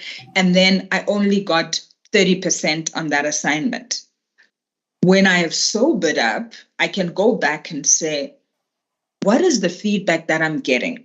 What is it about this assignment that is problematic, right? I might have thought I understood it, but actually the reality is I missed the whole point. It was asking me to critically analyze the concept and then write down my thoughts. What I did was to copy and paste, and that's not what the lecturer was asking, right? The other thing about the growth mindset is your ability to try new things. So you are in an institution of higher learning. It's different from high school. If you are someone who's coming in from high school where everything is clear, you've got your teachers, you've got your homerooms, this is a point where you need to self-manage. If you don't come to class, no one's coming to ask you why you are not in class. No one is going to follow up and say, oh, why were you sleeping and not taking notes during a live session? Why didn't you read up all the material that was posted? So the growth mindset is saying, I need to embrace the challenge. I can learn. I may not know how to do this right now, but best believe it, I'm going to give it my best shot and I'm going to try. So notice the things that get you into a fixed mindset. Remember, I spoke about self-awareness. When I know those moments that I shut down, when I know those moments where I say, actually, I'm not interested in anything you're saying. What is that about? Is it an authority thing? Is it because I am feeling embarrassed? What is it, right? And notice those opportunities where you can actually dip into your growth mindset, which all of us are able to have, right? All of us are able to develop a growth mindset. So we start off with one thing that we're going to try to get us out of our comfort zone. And then we try again the next day and the next day and the next day until we get it right. So notice these transitions between a growth mindset and a fit. This comes off your website where it just tells us who UNISA is, right? So you're very privileged. You're part of my stats are questionable, but the 5% that have access to go into higher learning. We have a lot of people in this country. We have a lot of people on the continent. So it's important that you are in this institution that offers these internationally accredited qualifications. Take a minute to notice who else is in your program. Reach out, send someone a DM and say, hey, I'm Mang sitting here in Limpopo. How are you? What's going on in Cape Town? Hello, East London. What's going on? Are you enjoying the course? This is the community that you're starting to build around you, the community that will walk with you throughout your study journey. You're not alone. You have the tutorial support. You have people who are able to support you to learn. But the real work comes in you doing your bit. If all of us do our part, then we are going to be successful. So I also saw this on your UNISA website, the considerations for a first-year student. So where are you now? And often I think about our current reality. So where am I now and where am I going? If I don't know where I'm going, then any road will do. So it's important that I'm actually clear about where it is that I'm going. When I signed up to come to UNISA, what was the plan? Was it to get my parents off my back? Was it to get a piece of paper that says I've got a qualification? Why did I put my hand up to say I want to be part of UNISA, right? Also think about your goals. At the end of the day, where do I want to be? When all is said and done, why does this matter so much? Also, have a contract with yourself. Are you going to spend the next 6 years completing a 3-year degree? Are you going to do it in record time? Are you committing to yourself to say, actually, finishing in time, doing the best that I can on this program is a commitment I'm making to myself. It's not about anybody else. It's about me. I want to be able to get to the end of this journey and look back and say, oh my gosh, well done. You did the thing. And often what helps people is to write a letter to yourself. So you write a letter to yourself from the future and you say, yeah, this is me writing on graduation day. When you look back, what do you see? How were you studying? Who needed to be in your circle to make sure you succeeded? What were some of the habits that you had to take on to help you to succeed? So all of these are so important for you to be able to look at and help you to succeed in this journey that you've set for yourself. So make sure you put in all these processes and just walk this journey. You are in a community of people who want you to succeed. Now, a few points for you to just think of as you do your work. Be prepared to work hard, people. It's not going to happen on its own. You need to put in the work, right? Time management. We all have 24 hours a day. Even Beyonce has 24 hours in a day. So it's important that you say to yourself, when I look at my day, what am I allocating my time to? What is the time I'm allocating to studying? What is the time I'm allocating to eating, to taking care of, my home stuff? What am I allocating to my studies?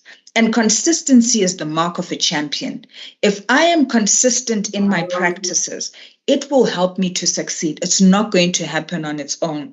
Intention is the seed of the future. When I am intentional, it helps me to succeed on what I want to do. When I'm intentional around my study habits.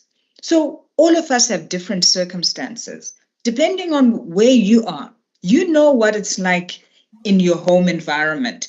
What is the best time for me to study? Should I set a 4 a.m. to 6 a.m. study slot? Or do I set a 7 p.m. to 9 p.m. study slot? You need to be able to rearrange what works for you, okay? In addition to all of that, you need to take care of your physical and mental health, right? If you think about a table, let's say a 4-legged table, 3-legged table, for it to stand, it requires those legs to be balanced, right? So if there's balance in your life, you will see that success becomes possible. So am I healthy? Am I sleeping well? Am I eating well? Am I giving enough time to my studies? Am I taking time to socialize, be nourished? So all of those things, you need to take time with yourself and say, right, in my 24 hours, how do I apportion the time and what else do I need to be doing? All right. So the last thing I wanted to share with you is this quote by Winston Churchill. Success is not final. Failure is not fatal. It is the courage to continue that counts. So yes, you are going to have moments where things are not working. You are going to have moments where there are challenges, but it's so important for you to make a decision. There is power in decision making. Power in decision making to say, I want to do this. I want to learn. I want to be able to get to the end of the finish line and be successful. I want to be proud of myself. I want my family to be proud, but it starts with you. So wishing you well as the UNISA first year students in your different shades, in your different colors, in your different experiences. All your stories matter. All your many stories matter. I wish you well and hope to see you at the end of the finish line in a keynote address to say, well done for getting this far. So thank you very much, colleagues. And Violet, back to you. Oh, Zuzeka, you're online. Back to you. Thank you so much. Zuzeka, can you hear me? I think my connection might be acting up. Yes, we can hear you. Okay, perfect. Then I'm happy. Thank you so much, Dr. Munyaka. Been absolutely amazing. Thank you for inspiring our students and letting them know that there are habits to unlearn, there are new habits to relearn. There's a whole learning that has to happen in order for them to succeed. We want to see them walking that stage in the Winnie Madikizela Mandela building as they graduate. We want to be there and hold their hand and say, we were there when you started. We're there now to complete your journey with us. Zuzeka, I will hand over to you to do the vote of thanks, and then we will see if there is a little bit of time left in order to take just one or two hands if absolutely necessary. Violet, unfortunately, I need to jump into another meeting, so I'm going to jump off the call now. Thank you so much and wishing you well. Zuzeka, you're happy. I'm happy for you to circulate the slides to our colleagues. Thank you so much. Thank you so much. Thank you very much, Dr. Sharon. Thank you. Thank you very much, Vuyo. Vuyo, don't you think maybe let's do 10 minutes of the questions and then I'll do the vote of thanks after that. Great. I'm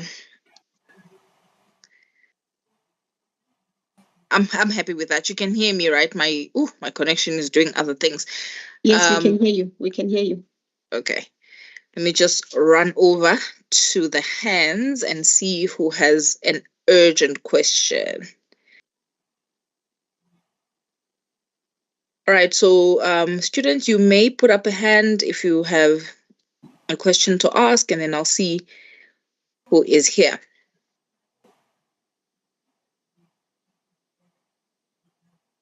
It's taking long to load. Zuzeka, are you able to see? Okay, I think I can see somebody.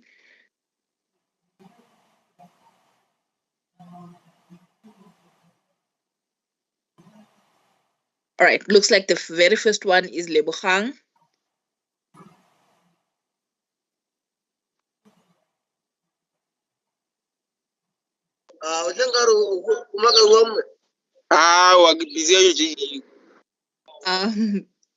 Lebogang?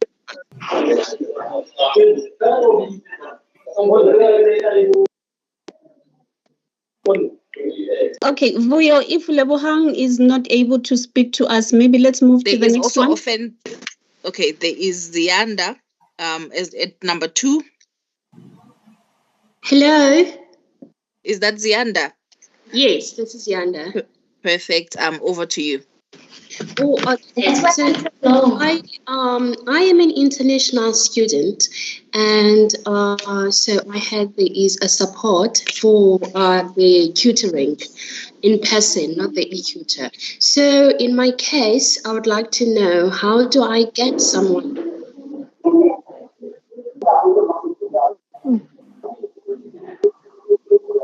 How do you get a tutor? Yes, how do I get a tutor?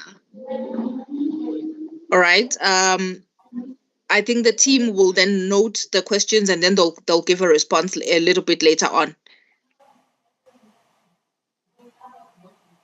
Is that okay?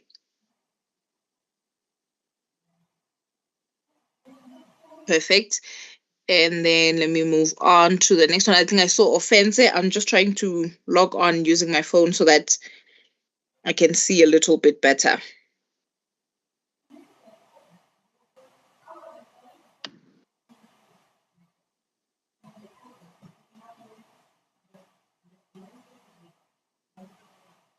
All right. Zuzeka, who is number 2? I thought I saw Offense.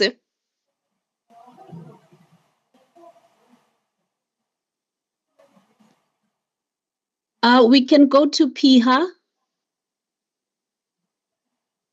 And if Piha is not able to speak to us, let's move on to Dinewo. Dinewo?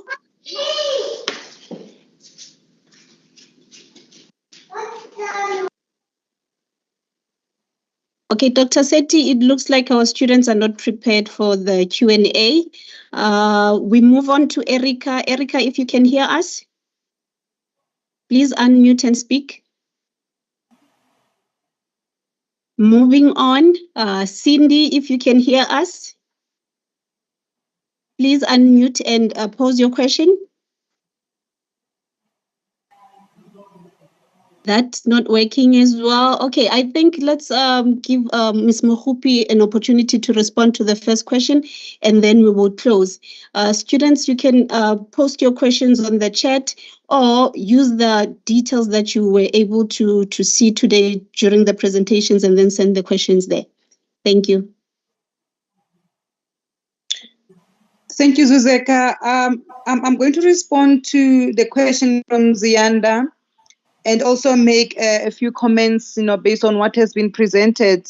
I'm not sure if Zianda said that, she is an international relations student or she's an international student. Yes, I'm an international student. Okay, if you're an international student, we do not have face-to-face tutors for international students because those tutorials are offered in the regions in South Africa, UNISA regions in South Africa. You will have to be allocated an e-tutor if your module qualifies for that, and then we've got your modules qualify for e-tutoring because those are dependent on the number of students registered for the module, and if we have an e-tutor for that. So in your case, your tutorials will be online only. Okay, thank you. Thank you. In the absence of any question, I would like to make a few comments, Dr. Seti and Zuzeka, because I've seen our students asking to start groups. But what I'd like to take them, what I'd like to advise them is that they must be careful of the starting of those groups, because I saw also Diana commented on this, that they need, to guard, their personal information. They should not give the information to anyone, as per the POPI Act. They might join the groups, for support. And then the second thing is to do with, with academic integrity that, Dr. Moodley spoke about, and I would like to speak, to them doing, assignments in groups, in their groups. And then from there, they just submit, the 10 of them, for example, submit. the same assignment. That also it is a problem. It's something that will let them into trouble as you know, they will find out that about 10 students have submitted the same assignment. It is the same with, you know, people who are saying they're selling summaries, UNISA summaries. Here at UNISA, we don't offer summaries. And then we don't even offer memorandum to the students, because this are the things that our students will just take and use. And then these things, they happen mostly in groups that, you know, someone will find something and they will share it and submit to us. And that also compromises, you know, the integrity of the writing of assignments and exams here at UNISA. So I just wanted to ask our students to be careful of that. And also they should know that, you know, our tutorials are free. We don't pay for our tutorials. So they should just forget about these fly-by-night tutorials that are happening, where they're promising them heaven and earth, that they will write assignments for them. They've got question papers, they've got memoranda, they've got the answers, you know, to everything. And then at the end, they do assignments for them.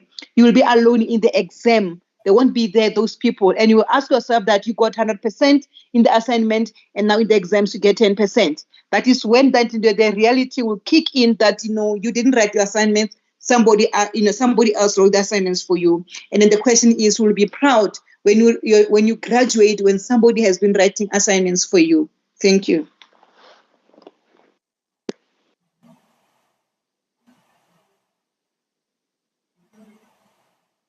Thank you so much, Ms. Mukhubi. I appreciate that. It is quite true. The idea of academic integrity must always be upheld, and students must do the work that they are registered to do. So, Zozeka, there are so many hands, but I think we are really, really out of time. So I'm just going to hand over to you to do the closing, and then encourage students to email all of the people whose contact details have been provided to assist you, as well as to keep plotting your questions in the chat, and the colleagues will be responding to them throughout the day. Thank you very much. Thank you very much, Dr. Seti. Students, we do apologize for taking longer than we had anticipated, and also for not being able to unmute you on time so that you can raise your questions. But please take note of the contact details that were provided. Go back to the chat box. And if you have questions for specific presenters, please do contact them via emails. They will be able to respond to you. And if you're not sure, you can also just find me, and then I'll be able to direct you to the right person. On behalf of Dr. Naidu from the Office of Tuition and Student Support, would like to take this opportunity to thank all the students for attending this event. Our program director, Dr. Seti, thank you for a job well done. We appreciate your time and the support that you keep giving us. We thank our acting Deputy Executive Dean, Prof. Mashau, for making the time and welcoming our students and guest presenters today. We thank the presenters, all of our presenters, for the valuable information that you have shared with our students today about the services that is available at UNISA and in the College of Human Sciences to all our students. Students, please do make sure that you use all the contact details that we have provided you with. And when you are not sure, please feel free to contact us as the college. We will guide you. And would like to thank our special guest, Dr. Sharon Munyaka, for the motivation provided. That was amazing. And I saw a lot of students appreciating the presentation as she was speaking and making a lot of sense. And I hope you have taken everything that she has said and apply it in your studies. I promise you, you will succeed if you stick to that. And a special thank you to Ms. Sophie Mabaso. Sophie, we appreciate you, and we thank you for always availing yourself and providing the sign language interpretation for us and for our student. Your work is always appreciated. To the students again, thank you for taking the time to attend the orientation. We appreciate your presence. We appreciate that you have chosen the College of Human Sciences as your college of choice. We would also like to thank all the colleagues that have done a great job in responding to the student queries on the chat box. box. I know we were flooded with students trying to engage with each other and share their contact details, but you did manage to respond to the queries that students have posted and that we deem as important. So thank you very much, colleagues, for attending to the chat box. We also have a feedback survey that we would like you to complete. So we need you to give us feedback on how this orientation was done and also give us pointers where you think we should improve. The survey would not take you more than 3 minutes. So 3 minutes of your time will be the maximum. The survey is very short. So we have posted the link of the survey on the chat, and we would like to hear your comments on the orientation. So David, please post the survey again for me. I posted it at 12:28, so it will be coming from Zuzeka, but I've asked David to post it again. So please do take the time and complete the survey. Thank you very much, colleagues, for all your excellent support and the work that you have done. To our students, we wish you all the best with your studies at UNISA, and we are here to support you throughout your study journey. Please feel free to contact us whenever you need support. The session is officially closed. Thank you, and goodbye to everyone from the Tuition Office. Thank you. Hi, colleagues.